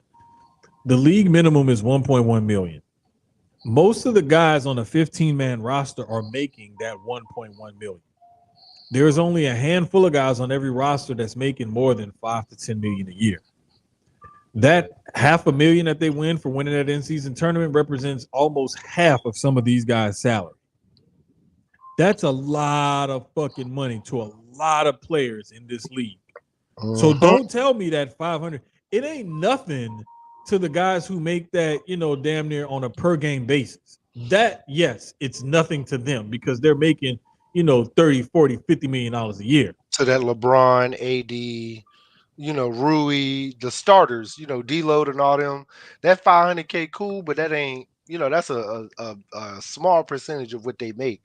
Right. But like you said, those guys at the end of the bench that aren't playing, aren't getting in the game. That 500K is a lot for them. They never. One of the cool quotes or whatever that I heard about it, it was Miles Turner, Pacers big man from University of Texas. They asked him something like, what would you do with the money, or how do you plan on spending it, whatever. He was like, I'm from Texas, man. I want to take care of my family, so I'm going to probably use it and invest and buy me some land or something. And he ain't lying, because I promise you, out here in Texas, if he took that whole 500,000, not knowing that he can't take the whole 5 because it's taxes and all that, but if he just took a $500,000 and said, I'm going to buy some land, He's buying acres and acres and acres of land, depending on where you buy it at. Prime land, farmland out here in Texas. So, and that's something that can't nobody take away from you. As long as you paying the taxes on it, it's yours. So it's just, and this is a guy who's one of the Pacers' top 3 highest paid players. And he's even talking about, I'm gonna go and invest it in something, that's gonna be more meaningful for me down the line. But I just love the way the guys took it serious. I'm glad the fact that LeBron was the first one to win it, because that kind of adds a little something to it. Because he's going to want to put that as something in his legacy, like, I won the first in-season tournament. It's cool, but I mean, bro, really? As a Laker fan, I'm glad we won it, right? But I mean, it's like you and Aham were talking about. It's like a team bragging about winning the Caribou Cup. Exactly. Like, oh, whoop-de-doo, you won a Caribou Cup. But you got all get regulated. Right. Like, you won that, you can't get a Premier League win to save your life. You can't get a Champions League win. Like, you about to be in EFL 2, but you happy that you just got a Caribou Cup. It's crazy. Like, but at the same time, we're not about, I think it gives the young guys, from an NBA standpoint, and it should be the same for soccer, but it always isn't. But for the NBA, at least, it gives those young guys, especially the ones that actually play, not the ones at the end of the bench that barely, but even the starters, even some of those young starters, it should give you confidence. I want to see how it turns out tonight playing. I think they got Dallas tonight. I now want to see how they end up losing that game. Because the Suns and Warriors at halftime right now, but it was real close. It was real close. I want to say it was like 129, 127 or something was the final score. I was sitting here watching 125, 127. The 125, 127. My bad. Yeah, it was. I mean, that's still a high scoring game. It's a loss, but I would rather us win. When I sat down here at the table and got set up and everything, it was 71-61 at the half, right? First LeBron comes down on defense and just lets Grant Williams shoot a 3 in his face, and it's 74-61 within the first 15 seconds. And I'm like, oh, here we go. Dallas about to keep running them up. The Lakers fought back and ended up taking over in that third quarter and had a lead going into the fourth. I think it was 95-94 because AD hit a 3 at the buzzer, I want to say, at the end of the third. And then Dallas just barely edged them out in that fourth quarter. So it was a really close game. It was a tight game. I'm looking at the stat lines, and Kyrie wasn't playing tonight either. He's still out. I can tell Dante Exum had 26 points. Tim Hardaway Jr. had like 32. Yeah. Luka had 33. Grant Williams had 19, and then everybody else, it was barely anything that mattered. The Mavericks had everybody hitting on all cylinders. Hardaway was hitting step backs and pull up threes. Luka, the step backs and the little hezzies were working. I'm gonna catch the replay tonight. It was a good game. It was a real good game. When even the 2-point loss, I would rather win, but Austin Reeves had 22, Taurean Prince had 15, Anthony Davis 37, and LeBron 33, and everybody else, nothing that mattered. D'Angelo Russell 7, Rui 7. That's this the Warriors Suns game right now that's on TV is Warriors up 3, 56-53 at halftime. Surprising a little bit because of how the Warriors have played. I'm a little shocked this season, but I think everybody's figured the Warriors out. I don't think and the Warriors also haven't figured the Warriors out also with what they have now. Exactly. But I think also on the other side of things, I ain't gonna say teams have figured them out. Teams have caught up to them. They have been so far ahead of everybody for so long that now other teams, and it happens, it's supposed to happen in sports. Other teams have finally caught up. Phoenix is, they brought in the right people. The Clippers a little bit, but the Kings, a young team at 13-8, but they're a young team that has been together for a long time. They've made the right trades, brought in the right people. Yeah. have the It's correct it's system. crazy that you bring up that Kings team because right now they're down by 17 to the Clippers, 52-35 midway I'm through the also second not quarter. shocked because that veteran Clippers team has some stars that should be playing. They have a big four. They Right. literally have a big four. I don't know Ex- how they did it in the cap. by name. By Yes, by name. name. By name, they have a big four that should Mm-hmm. be, if you on paper, if you want to be completely honest, on paper, Clippers should be the best team in the league, or at least second behind Phoenix. I think Clippers and Phoenix and Lakers, Denver, Boston, I was getting ready to say, Philly. man, it I'm took not you a putting them in while to get order. to them No. Celtics. I was going west to east. Oh, I okay, won't. okay. I was about to Yeah, say yeah, yeah. because I'm I like, won't. I won't put them on in any order. I also would put the Mavs up there, just guard play alone, having Luca and Mhm. Kyrie together. Yeah, On paper, a definitely. lot of these teams should be way better than what they are. Philly at 15-7 makes sense. The Heat at 13-10 to me don't. The Magic surprisingly are at 16-7, and I Bruh, say that's been my surprisingly, but surprise for the whole if you season. if you look at that team though, a player, the one thing I like about um and it's not Orlando, it's just like sports in general. When you're looking at like the NFL, when you're looking at the NBA, specifically those two sports more than anything is the way they draft. Horrible Mm-hmm. teams get great players coming out of out of college, and the better teams don't. They end up, getting better in free agency, or they'll get lucky Mm-hmm. in the draft in that fifth to seventh Build a guy round. up in their system or Yeah, yeah, yeah. something. Yeah. But Orlando, who's had low draft picks for X amount of years, eventually you're gonna put the right players together that you've drafted. Yep. They're gonna be young, they're gonna play together, and it's gonna turn that franchise around. Orlando is now seeing that solely with Paolo Banchero. I Love mean, him. you got Jalen Suggs there too. Oh, yep. Um, Greg Anthony's son, Yep, Cole yep. Anthony. Cole Anthony from UNC, yep. And I even mean, the Pacers. The Pacers at 13-8, same thing. A bunch of young guys for so long, and now they're starting to mesh and gel together where they have continuity together.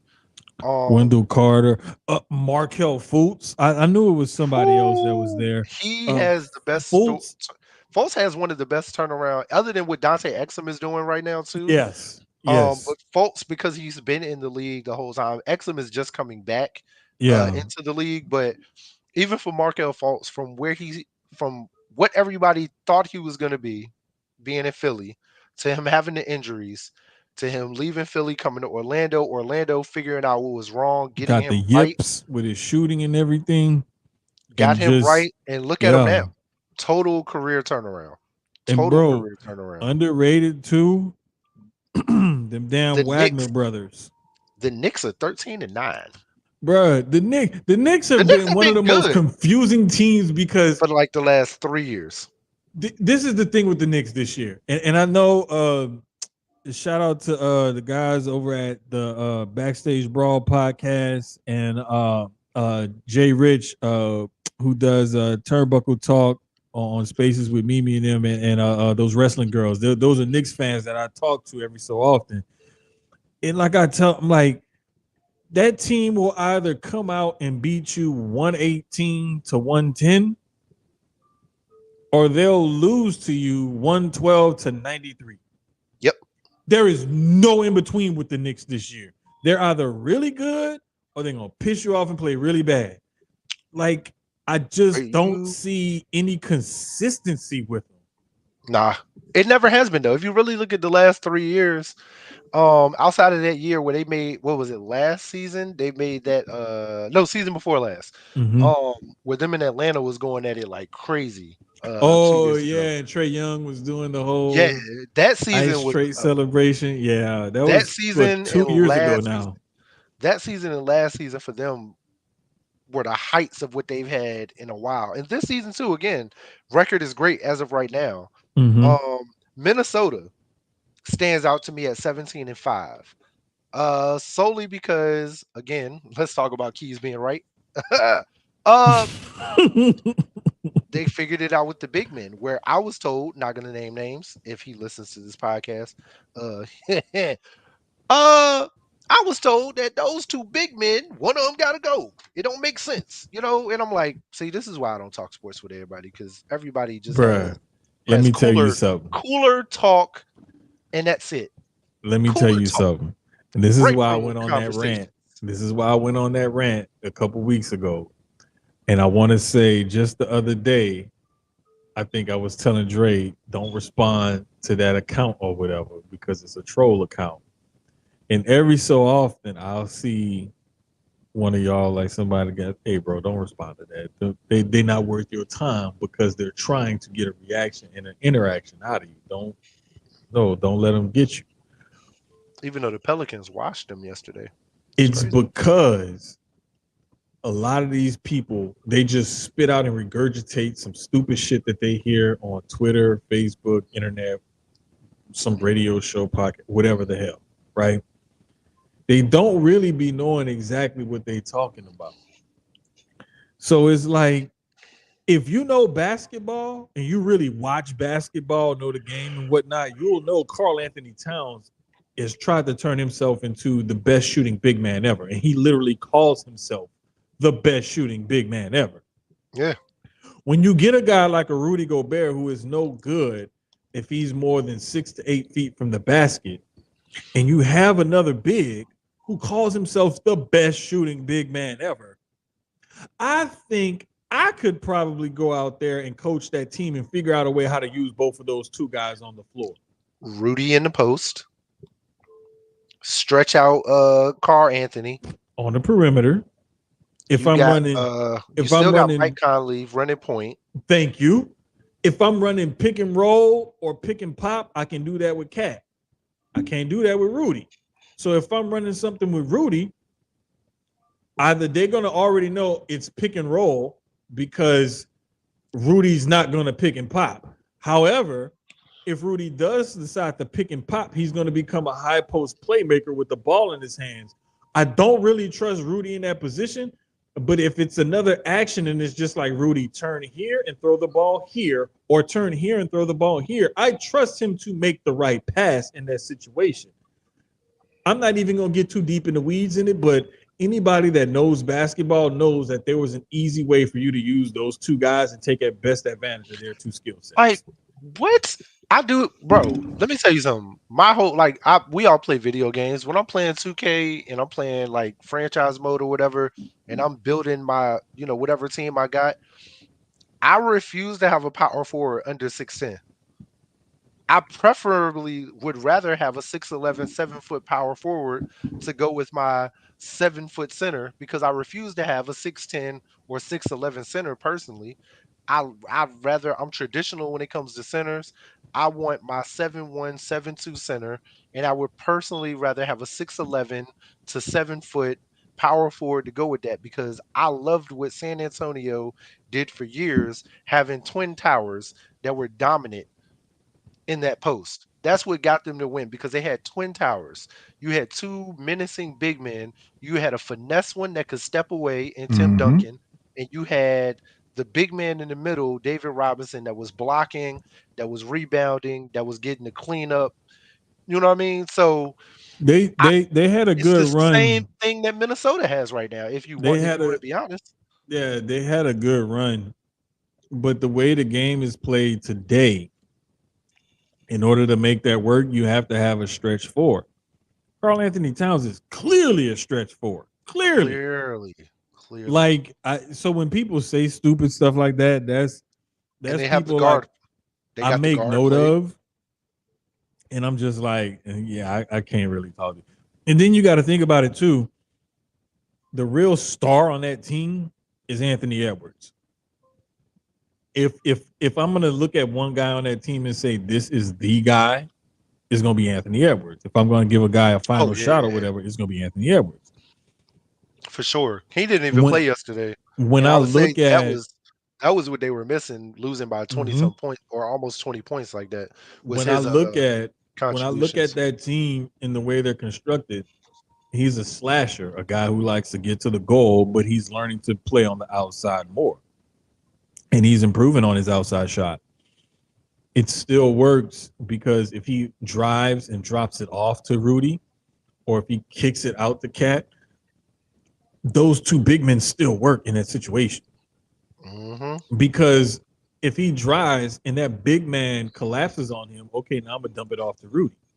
Even if I do take the shot and your big man collapses and pulls over later, now I'm getting fouled. I'm going to the foul line, and your big man's in foul trouble now. And again, you still have the vet Mike Conley. You got Nikhil Alexander Walker.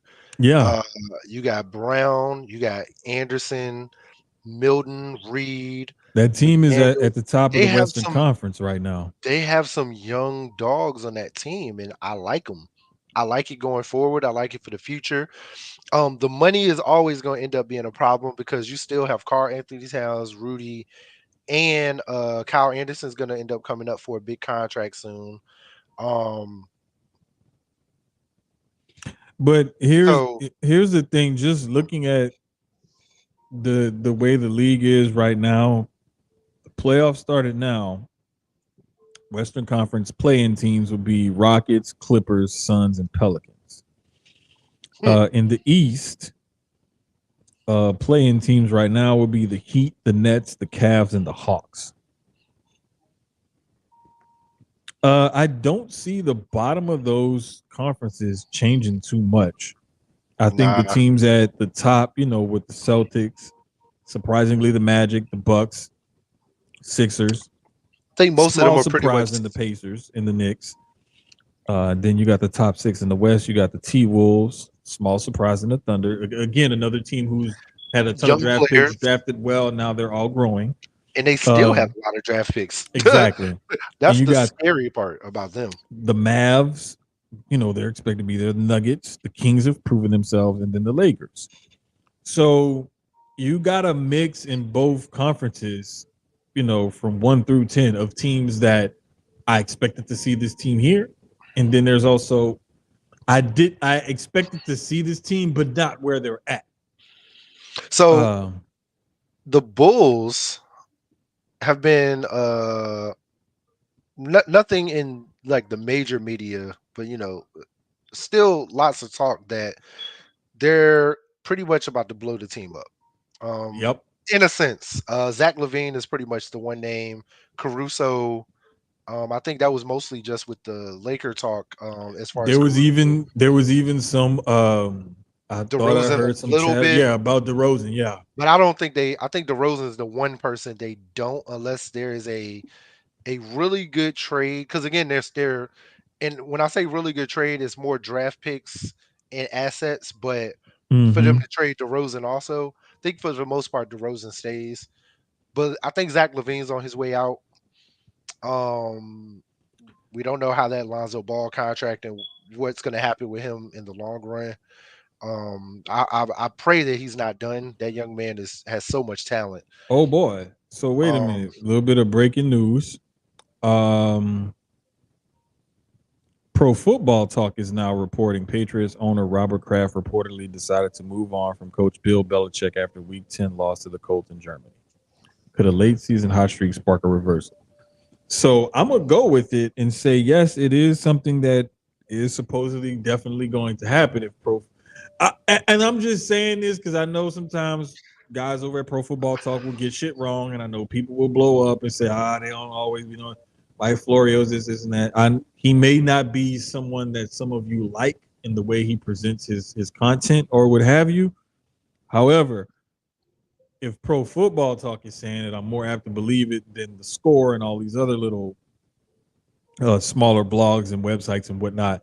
Not to say that those guys are going to get it wrong. It's just that if I'm going to see a report by somebody who's going to put their name on it, somebody high profile, I'd rather wait for that and know for sure than to just run with something that somebody's saying that they may have gotten from a second, third, fourth, fifth hand source.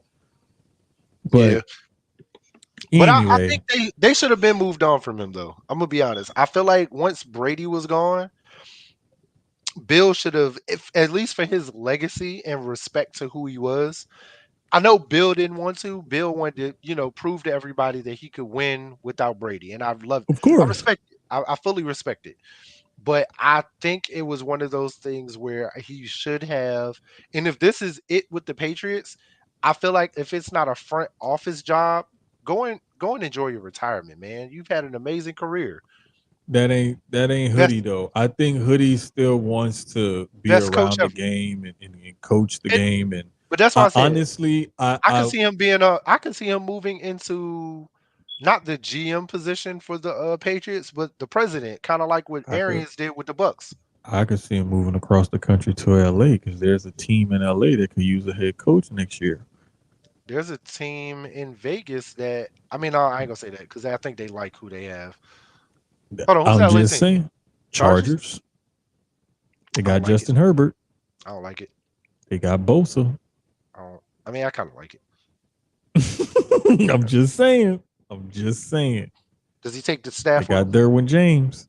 He got an offensive coordinator that's out there. He ain't got no job right now. I'm just saying. Get the band back together on the West Coast. I could see that. I, I I'm just I'm just I can throwing it see out it. there. Just I can throwing it see out there. I personally think he's done, but I can see that too. I can see that too. One other thing that we wanted to hit on before we close out the show, a couple of small things. Well, not small things to y'all, but we love this kind of stuff. Jaden Daniels won the Heisman for LSU. Yeah. Do you have a problem with him winning the Heisman? Nah, he was a clear Heisman winner, man. I think everybody that was in that top 5, 3 was great all season. Mm-hmm. Jaden Daniels, I'm learning more about him. I wasn't very familiar with him. I sent it to you earlier, but I watched his Pivot podcast Yeah, interview today. I gotta watch it. I It gotta was watch. good. I did I not get a chance to love watch that today. I love what he talked about. I learned more about why he left Arizona, Mm-hmm. uh, Arizona State. Um, I learned a lot more about everything that went on going into that. With his grandparents passing very close to each other. I believe it was like either weeks or months apart. Mm-hmm. And then him having a lot of mental health issues and stuff, and just feeling like he needed to start over. Um, the young man's had a great story. I can't wait to see what he does in the next where he goes in the draft and what he does on the next level. Him even saying he could have came out last year, and him understanding that the quarterbacks that went 1 and 2, he felt like he's a high draft pick, and him staying another year and doing what he did with LSU and how it's elevated him into that 1-2 uh draft pick. So Yeah, because the thing is, like, the year he had last year was pretty impressive. And I think that's when he really started saying, people started seeing, like, okay, that long, lanky kid from Arizona State, he actually probably could play at the next level. Like, that's when people started taking him serious as a prospect at the next level. And I think this year he just blew everything out of the water because mhm. I remember Coach Brian Kelly was saying that they actually had to change the rules about players coming to the facility because of Jaden Daniels, that he would be there so much that it was just one of those things that I was blown away by how much the kid liked to study and he wanted to improve. And then not only did you hear about all that, but then you saw all that hard work pay off for him. It's just sad that LSU couldn't find some sort of semblance of a defense to do anything more. Speaking of college football, real quick, to touch on one other small thing before we transition into a couple of other little small topics we have before we wrap it up. The transfer portal is on and popping. The 1,200 transfer, players. bruh, I want to say the last exact number I saw was like 1184 or so. It was like 1180 something. I love that question, Dre. After you finish, I kind of like that. That's a good question. Man, I'm not dressing that shit no more. I I'm like getting so fucking sick of Florida State. That's my I rant. Honestly, I'm saving it for my rant. I like that question I have though. words for the I'm state not of saying he should Florida. have been. I ain't saying he should have I won the have Heisman, words but for the state of Florida. I don't. But anyway, Go ahead. I agree with him. transfer portal is on and popping.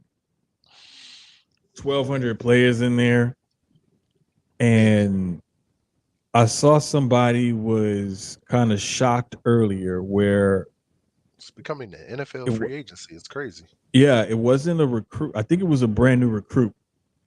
Was picking between Georgia and Nebraska, and the predictor said that he's like a 48 or so % chance to go to Nebraska, while he's only like a 30 something % chance to go to Georgia.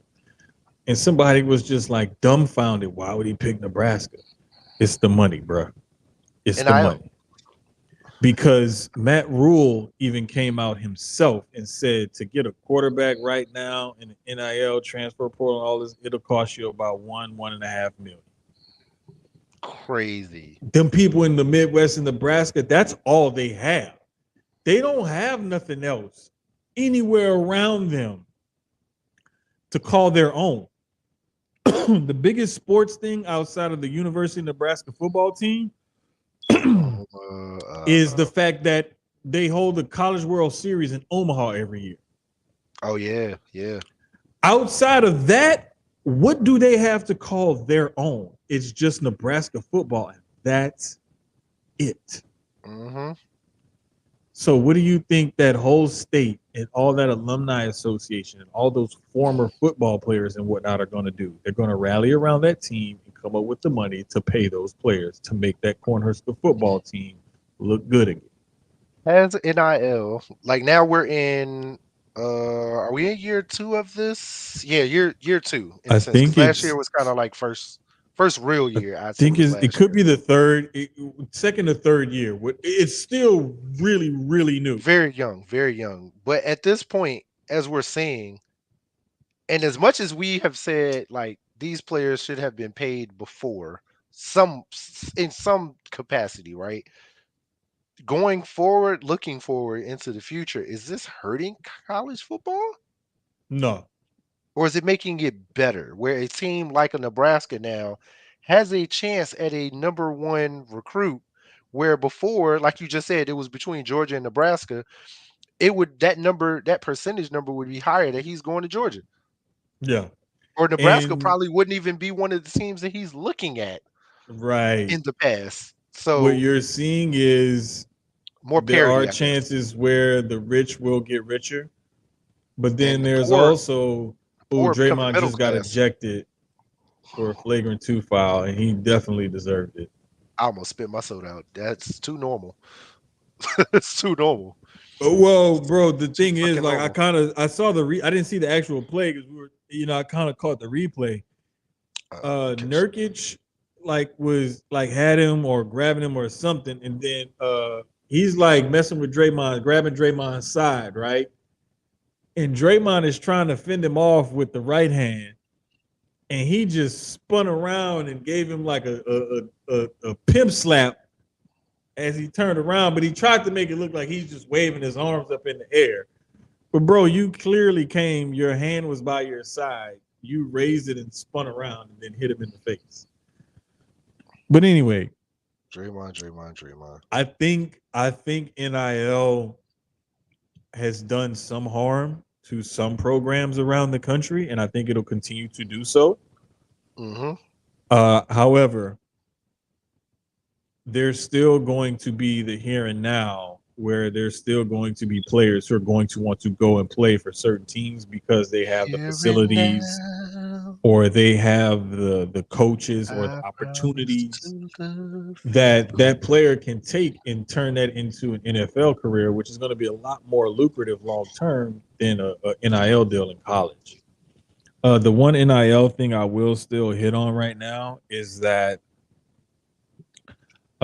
there was some reports out there that Ohio State has come up with a $20 million payment to entice Marvin Harrison Jr. to come back to school.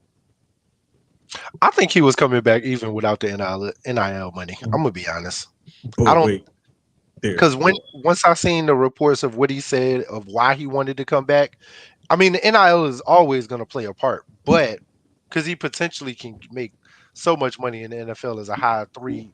He's a 1 through 3 draft pick in my opinion, 5 at the most. But Exactly. beating Michigan is the biggest. After how they lost to Michigan, having a great season in the way they lost, that Michigan reason alone is It why it, he it comes could back. it could drive you, yes, but That's also, why Travion. That's exactly why Travion is not going to the league. Where Travion also is a mhm, first round running back, in my opinion. He's not a second or a third. I think he is a clear first round running back, and he's coming back basically for that exact same reason, is to beat Michigan. That right. rivalry. Once you get to, and it's I guess I don't I never played in a. I mean, I played in some high school rivalries that like that, but nothing to the point where it's like I got the NFL in one hand, and I could clearly go and be a top draft pick, and I Mhm. got college in the other hand. But boy, I can't leave school saying that I never beat Michigan. My only thing before I we never I never beat Alabama. my You know only what I thing mean? before I round it out is coming back is one thing, especially with some of the crazy NIL money that can rival that first year of your rookie contract. Hmm. However, you're 1 year older, you have one more year of wear and tear on your body, and Yeah, you're one potential more year injuries. removed from potentially getting to that second contract, which is your biggest paying contract typically of your career if you're an NFL player. You're adding one more year to that timeline. Unless they tell me, hey, part of your NIL package is we're going to get you a $50 million Lloyd's of London policy just in case you get hurt or anything, potentially loses your income. Because if you evaluate it right now and they say you're a top guaranteed top 5 pick, Yeah, Marvin Harrison's easily five, if you come three, out there three in and my you're opinion. But drafted anything lower than that, that's loss of income. And yep, that could be attributed to why you came back to school. And now, hey, I just lost money for coming back. I need this because policy to kick in. if you want to be honest, as great as Marvin Harrison is, we don't know who's going to be the quarterback for him to get these numbers next season. Right Exactly. now, you're a 3 to 5 with McCord, and McCord won't all that, and you still are a 3 to 5 right now. Right. And the thing is, you're not guaranteed to get, You could the stay at three Washington to State five. quarterback, Cam Holloway or whatever his name is. You're Yeah, not yeah, yeah. guaranteed to get that kid to come and play with you or anything like that. And McCord was, ready to leave because Because he's gonna have to fight for his job next year. Michael Penix So isn't a is he a senior? yeah, he's a senior. He ain't got no more Okay, so he's eligibility left. Bo Nix is senior. He ain't got no more eligibility left. Matter of fact, Dylan Gabriel, who left Central Florida to go to Oklahoma, is now going to Oregon to for his mm-hmm. last year of eligibility to fill in for Bo Bo Nix Nix. now. Okay. So musical chairs at starting quarterback has already started in college football and everything It's else. gonna So it's be going to be interesting to see interesting. what these guys end up deciding. One other thing before we get to our rants that did want to touch on real quick was the Devin Haney Regis Prograf fight. Devin Haney pretty much dominated the fight from beginning to end. It wasn't Boring. close. It was boring. Now the question is posed since he's taken on one of the guys that a lot of people try to avoid at 140. Who does he fight next in that weight class? That's an interesting question.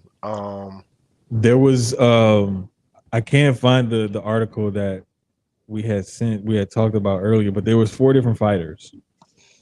One of them was Tank Davis, I believe. One of them was Shakur Stevenson, and I can't remember the other 2 guys. There were 2 more up and coming fighters. So I've heard of one, but I didn't hear the other one. and I'm we're definitely gonna get deeper into this potentially next week. A few things I have to make sure everything lines up, but I think next week maybe that boxing episode.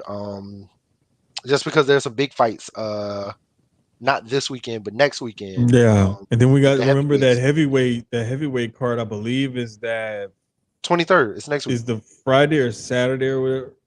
Yeah, not this weekend coming up, but it's Saturday. Christmas weekend. Saturday. Yeah, Christmas weekend, Yeah. Saturday. So, Because the but Yeah. with Shakur, and I definitely want to get my homeboy Kenny in here for that because I wanted this same question you just asked. I want Hmm. him and your homeboy. We can get him on to answer that same question. Yeah. We may. I I think think we need to put together that boxing episode just to have just a I straight can. boxing episode and record it and then put it out. Yeah, we can get that done like at any point Because I this think week or next that week. may work out for everybody's schedules and stuff to get them both of them in there because it's like that's a nuanced conversation with a lot of moving parts and stuff because of the Because way boxing honestly, works. I don't think Haney showed. I rewatched the fight today Hmm. actually because I didn't watch it originally when it was on. Hmm. I Haney won. He won clear. Hmm. Um, but as much as he was talking about Shakur's performance, I Hmm. also don't think he did anything to wow and it be something to talk about. I think him and Shakur still got to get in that ring. I think That's the you talk sentiment I down get on from a lot of Shakur. people who watch the fight. Like he Yeah, you talk won, down on Shakur and you won. Yeah, Shakur won. but You but don't did like the he way he won, but he impress? won. No, but I And think you that's put the them two in the thing. ring together. Now, this is something that they both, in a sense, have wanted. This is a rivalry. This is a fight where they both have been talking shit. Let them two young men get in the ring and do what they do best. And I think Shakur wins. I Right. honestly think, and I think Devin Haney knows it. I think he knows it. I know Kenny is gonna listen back to this because I know he has something to do tonight, so he's not listening. But he always Hmm. goes back and listens. He gonna get on my ass, but I don't. He likes Haney. Devin Haney don't do enough to me, man. Like he talks it. He talks it, but I just didn't see enough in that fight. Um, Yeah, I I do think want to see him in personally, Tank though. I I think he think gotta. There's a lot of fights in in that weight class. What hmm is that 135 to 145 range? I think it is. in those couple of weight Um, classes, yeah. him and Teo. I want to see him in Pitbull. There's gonna I be think some Pitbull can get with Haney like there's gonna be real some nice. entertainment fights.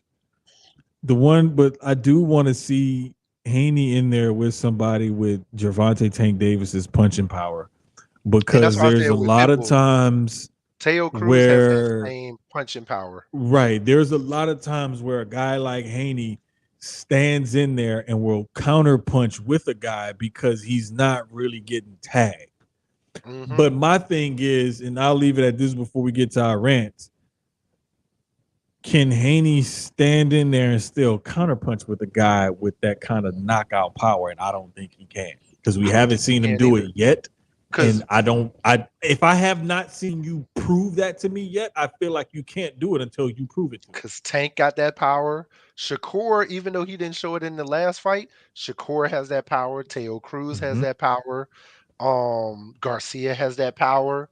Yep. Garcia just showed that. Not Ryan Garcia. Was it Ryan Garcia this No, weekend? Ryan Garcia. The thing is, Garcia, Stevenson, and Cruz, they have just natural punching power.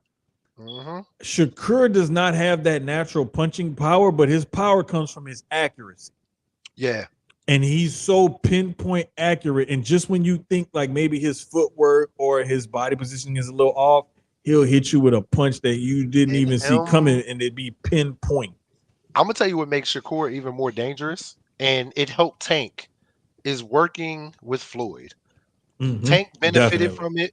Shakur, even though that last fight was boring and it was a more defensive fight, Hmm. it was a Floyd fight. And you can tell he had been working with Floyd in camp. Tank Davis, a lot of Tank's fights haven't been he's caught him with, a good punch, but a good defensive fight that you could tell he had been working with Floyd. So My favorite Tank fight that shows his typical fighting, his toughness and everything, and also that he's been working with Floyd Mayweather lately. I can't. It was like a couple of fights ago. He was fighting a tough Mexican fighter, was it the Ryan and Garcia? no, it wasn't the Garcia. It was the fight before that. I can't remember the guy's name. He knocked him out with a Uh nasty uppercut. hold on. I I can't will remember his name for the life tell of me. But you when you look at that fight, he was getting tagged. He was Hector getting beat up. Garcia. Hector because Garcia, it right? wasn't the Rolly one. The Rolly one, he fuck Rolly up. But no, in that fight, The Pitbull one he too. had him against the ropes, but it was almost like Tank was the one that was backing up and clamming up and everything, and then he dodged the punch. He like slipped the punch and just came up smooth with that uppercut, dropped it. Yeah. And that simple little slip of that punch and then following up with that quick uppercut, that's a Floyd Mayweather move, to slip a punch and then come with a hook or an uppercut. Exactly. It's like a little and then bam. Exactly. And they're taught that in almost all in one motion. It's a slip, boom, and you just coming up with it. So it's like just little stuff like that I see in his game lets me know he's working with Floyd, and you see him picking up on stuff, because if you watch earlier fights and then you watch fights afterwards, when a fighter is training with a different training partner or a different coach or what have you, you can see them pick up on stuff. My example in history, and I'll stop right here, is Mike Tyson post Cus D'Amato and Tony Atlas. You didn't see as much head movement and defense from Mike. You just saw a lot of punches being thrown. A lot of power. And that's when he started getting beat up, was because he wasn't dodging punches anymore. And that's how come Buster Douglas, besides all the other stuff around him, ended up beating him. Nope, but it's time to get to the rants. And I need to unload mine first, because I just need to get this off my chest, because Dre asked us that stupid ass question that we already addressed last week, and I hate addressing shit more than once. Before that, also, I watched something today. Shout out to Alyssa Pilley from Utah. Ooh, I watched those highlights. Nice looking.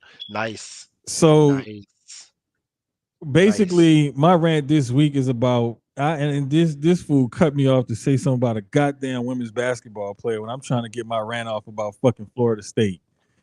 The state of Florida has launched an investigation into the college football playoff for some stupid fucking reason. I have no idea why. But you're wasting your taxpayers' money doing this dumb shit, because they not about to change nothing. They not about to emergency injunct and put them in. They not going to award them a national title. They're not even going to award them a share of the national title. If y'all hang one of them stupid ass fucking banners at your school, I will forever laugh at you. They decided by their metrics, you didn't deserve to get in. It's tough. That's life. Shit ain't gonna always go the way you want it to go. Things ain't gonna always be easy. Get over it. You're gonna get screwed sometimes. You're gonna get the short end of the stick sometimes. It happens to everybody. It may happen to some more than others. Your situation may be more fucked up than somebody else's, but it happens to everybody. Get over it. There was one of the criteria that said, in plain English, if somebody ain't available, it could affect your position. It happened to you. Get over it. And for the people in Dre's question who are saying that Jordan Travis should have gotten a vote for the Heisman or should have been the Heisman and all of that just because this team got left out, shut the fuck up. You sound stupid, because he was not the best player in college football this year. He just happened to be the most important player for a team that was up for the college football playoff. That does not mean he was the best overall player in college football. Let's not be stupid, people. But a lot of the times y'all think, well, if A equals B, then A and B must equal C. No, that's not how shit works. Find a better string of logic to put together than to say, well, if you're going to leave him out, he should win the Heisman. No, that's not how it works. Your starting quarterback got hurt. Your backup was out. Behind your third string, your team looked like shit. Behind your backup, your team looked meh at best.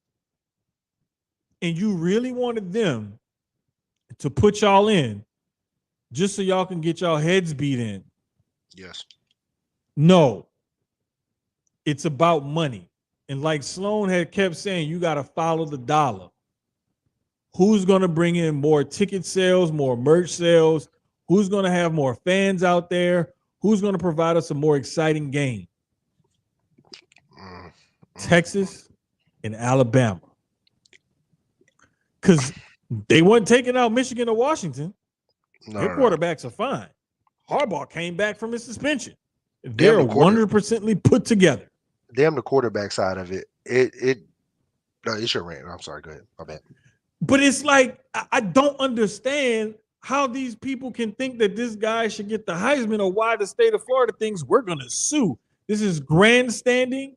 He never should have got the Heisman. No. It's doing your taxpayers a disservice to waste their money on a moot point that's not going to change anything.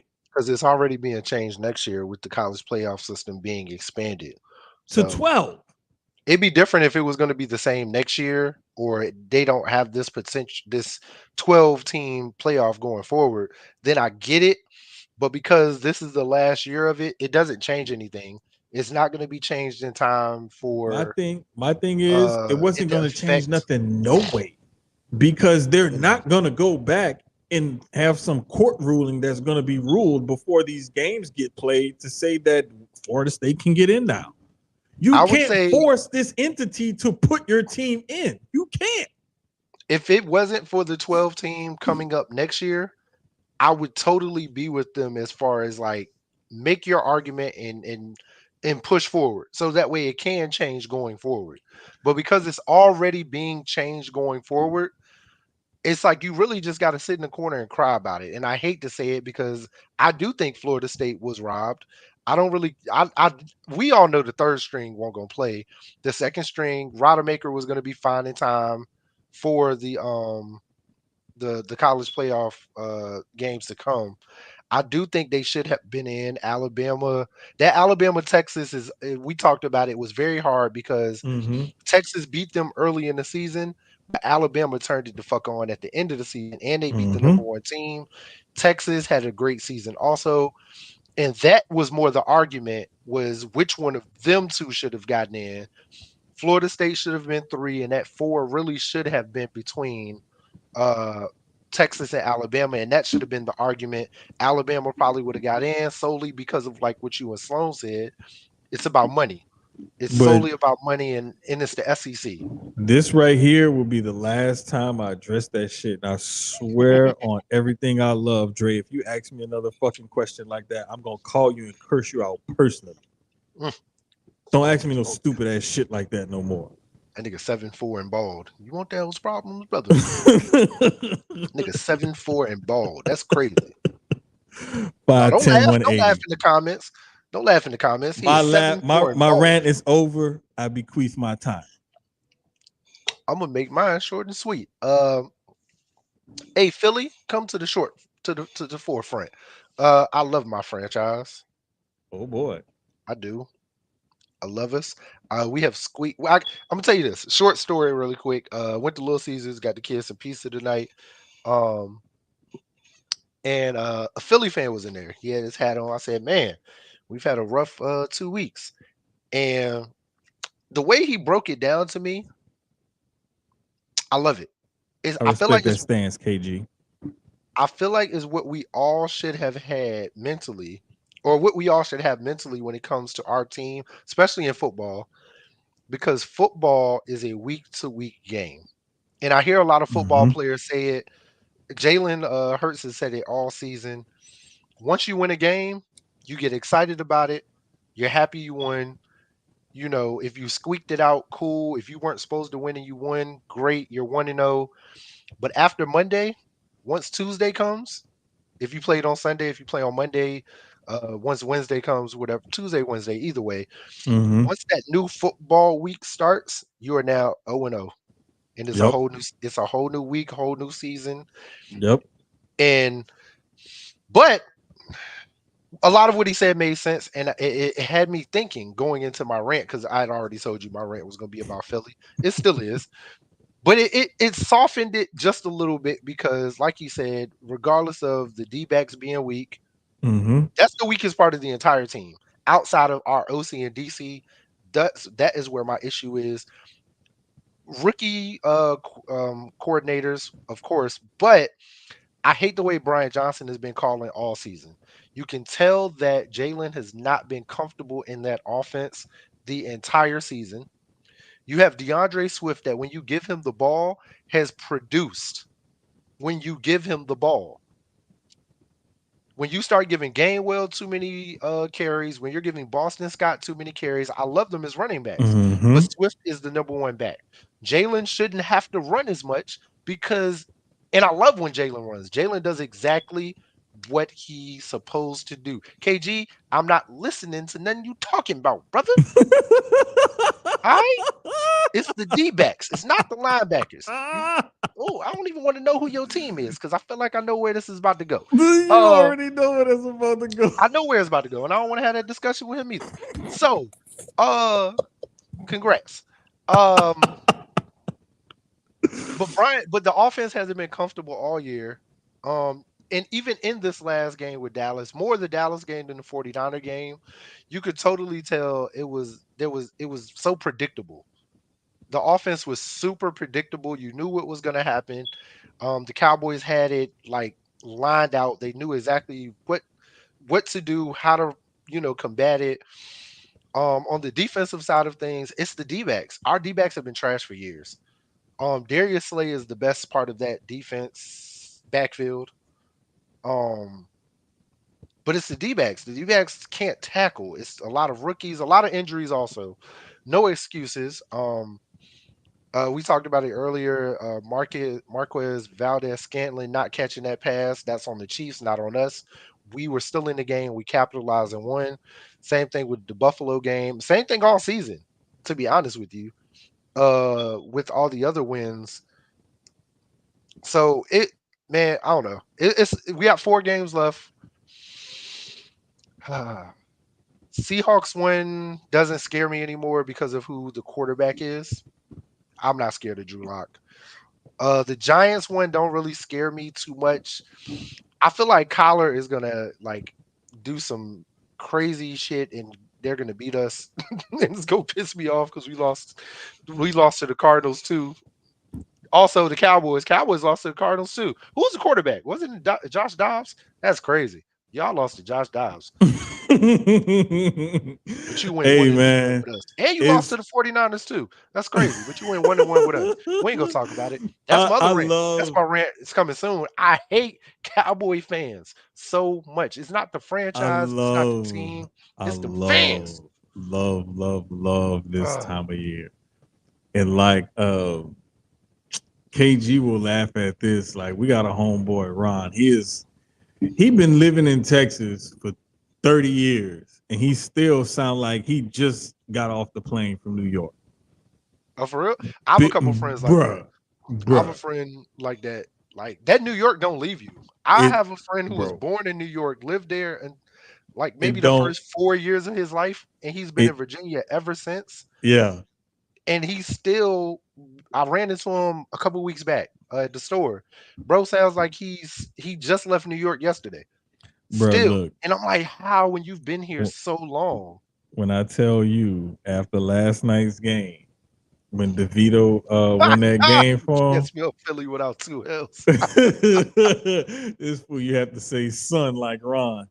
Look, I sent that fool that scene from Goodfellas with Joe Pesci in the diner. He said, "I don't shine shoes no more." I said, "Hey, that's DeVito now." DeVito said, "I don't shine shoes no more. I'm a quarterback." I'm gonna be honest. He about to see something crazy next week. Not this week, but next. And then he still got to see us twice at the end of that. D-line is gonna be scary for him. Hey, that D-line. I'm gonna put it to you like this: they don't have the receivers that it's only Cowboys scary. And 49ers had. It's only scary for someone who's scared. That kid is playing with house money. He ain't scared of shit. He shouldn't be scared. He ain't scared of shit. At the end of the day, he's the starter for the rest of the season, for real, for real. That's what I'm saying. Even if they bench him, he still got to showcase his talent. But it's just like Brock Purdy. Brock Purdy came in and was like, "I'm playing with house money, nigga. I'm Mr. Irrelevant. Nobody thought I would even be here right now. I'm not even supposed to be here, and I'm starting. What? I'm gonna play carefree." DeVito's definitely playing. I like the way he's been playing. I watched that game last night. Like he's not playing bad. He's not No, playing bad bro, at all. he's playing really good. The kid can ball, and I'm really enjoying like the way the league is going, where a lot of these inexperienced and or rookie quarterbacks can come in and Second, third string quarterbacks right they now can come are in and kind of seamlessly transition into keeping that offense going as long as they play within themselves and within the offense. because look at like again the Steelers right now. Like we said, like they're on You're what down to third your string third now? string quarterback, Mason Rudolph now, and and the you're still offense getting it done. and Mason was the guy until they drafted Pickett, and I like Pickett. Then Exactly. Pickett got hurt. And the Trubisky only definitely reason, not the answer, but the only reason, and I heard this from a lifelong almost Steelers fan. I kind of figured this when it happened, but I just was. She even said it. A real good friend of mine, Desiree Hoffman. Shout out to Des. Her and that damn that fucking laugh. It's crazy. I'm gonna send y'all that tweet one day. The next time they post that video, why we always laugh at her laugh. But she even said the main reason why they drafted Pickett is because they didn't want to have another situation like they had years ago with Marino, where you didn't take the local guy, you pass on him, and then he goes on to have a Hall of Fame career. I like They Pickett though. they I do. I needed a like Pickett. quarterback. Yeah, He was the local kid. He was there. He was available. he They did. He didn't want to have a from repeat of Pittsburgh, it, so they went to took him. Pitt. He Exactly. checked the whole box. From He Pittsburgh, went to checked, Pitt. Now he's a Pittsburgh Steeler. and Hometown money. he still got tiny hands. It don't matter all of that shit. He still got tiny hands, turns the ball over way too much, and is not He as does. accurate, and He gets does. choppy feet in the pocket and stuff. He He's does. not But I their love guy. their running back room is nice too. Najee Harris, and then the other guy that came in for Najee when he got hurt. Well, that's the other thing that they've been talking about is like we spent this first round draft pick on Najee Harris, and this other guy, he's our Is bet. He's the better back. Ooh. But It's Najee also just got like hurt. it's just, and Najee got KG hurt will this attest to year. this too. It's just like when the Cowboys was like, well, Oh, Zeke is the Zeke, guy that we paid, but look at Tony Pollard. Pollard. But look at this season. If you honestly look at this season, Pollard being the number one back now, in KG, if you still here, you can. I don't think Pollard has panned out very well as that number one back. I think he benefited from having Zeke, and they don't have a strong number two to complement him. Mm-hmm. And Zeke being there, it helped both of them, but Zeke just was making too much money for them to keep him there. And that's what the problem was. But I Oh, think they have to go out and get another we're gonna put a pin right there because that's gonna be our college one of our topics next week. Oh, okay. Is Yeah. I like that. we gonna get Thank you, into some KG. draft talk, and because I like I that. can't really like when he be Pollard is watching the center film, pace I don't behind always players. get a Yeah, chance to go tackle up from there and behind. watch it with him. Exactly. And but a good buddy of mine, he's the one that does all the draft profiles for NFL.com and NFL Network, Lance Zerline. Okay. And like literally, like if I go in his office, I can't take pictures of shit because it's all proprietary to the NFL or certain teams and stuff like that. And like I can't talk about it's like it's crazy. But talking to him and over the years and stuff, it started making me like look at draft prospects differently. But that's some of the stuff we're gonna get into to touch on college football between now, the combine, the draft, and all of that is looking at these guys as pro prospects going to the next level. And Yep. we're gonna probably get into that starting next week is just rank those guys. And then after their bowl games, time to take a look at if they play. The guys who do play in their bowl games and say, okay, out of all of these pro prospects, who showed up the best in their bowl games? So, Oh, and you had started to touch on something before, and this is the last thing, and then we're done for the night. The Mikey Williams situation. yeah, that was the other thing. We were glad that he basically got a second chance at Yeah, resuming his yeah. basketball career. Very, And very, very good talent. That boy man, has a gift, and I'm so glad the Lord. And I rarely get, but I'm glad Lord was able to give him another chance Right. at life and at basketball. Right. Life for the most part, because that young man going Right. to jail wasn't what he needed, or having that type of having that on his record. It's Right. always going to be on his jacket, but to have it on his record at least, I don't think Right. I'm so glad he's not going to The have. thing is you can come back from being 18, 17, 18, 19, making a very stupid decision that end up not harming anybody, as opposed to being that same age making one of those stupid decisions and it costs somebody their life or And you yours. can't change that in that Right. manner. You can't Jail change for that. You can't take that 20 back. You years, can't and really come back from that. I now they're mean, doing the you ESPN's doing a 30 for 30 on him, talking about what could have been of Mikey Williams if he didn't go to right. jail. You're the next, woulda, coulda, shoulda special that everybody's gonna look at and be like, damn, he was gonna be one of those ones. But And he's at Memphis, right? Is he able to play, or is he gonna have to you redshirt this year? know, Because I don't think when I seen everything about Bronny, I don't think I seen anything about him being able um I don't being know able to about play. his playing ability. I'm gonna have to let me see what this article says. Because But he's on the roster as I'm looking yeah, at it. he's definitely on the roster. I just don't know what his eligibility is, and I think we're gonna have to wait for the NCAA to determine what that's gonna be and how that's gonna look. Because I believe they were also waiting to, like, the charges was one thing, and he didn't get kicked out of school or anything. He just couldn't come on campus. So a lot of the stuff he was everything was online school for him during the trial. So now that everything's over, I believe he is back on campus. They But said as this was from November 30th, as of earlier this month, he was enrolled in online classes and remained on the roster, but did not have access to team facilities or activities. And this was yeah, from an and article written on November 30th. yeah, it's still saying he has yet to participate in any team practices due to legal issues stemming Yeah. from the gun charges. Um, So basically, what's he'll probably probably redshirt this year, and I would be honestly, I would be surprised if he if he stays didn't. Yeah, if he stays, I'd be and just surprised if he go G stays. League. He'll At this point, probably I would say just because go G League. another thing that You're um getting the same thing without the school aspect of it, to be yeah, honest. another thing that I'm putting down for next week talked about how I believe it's 15 out of the 30 first round picks in the NBA this year have gone down to the G League at some point.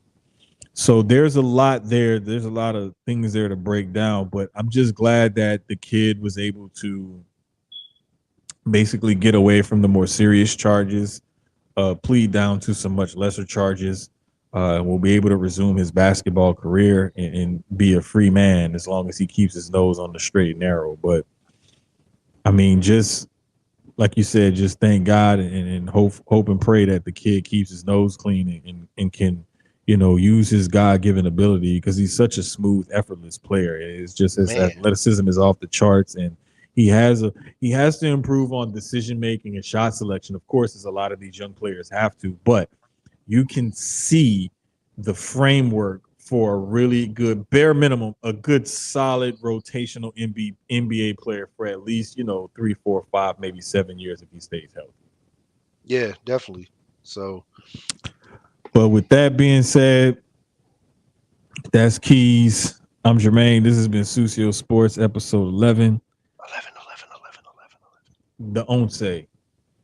We'll be back next week. I'll let y'all later.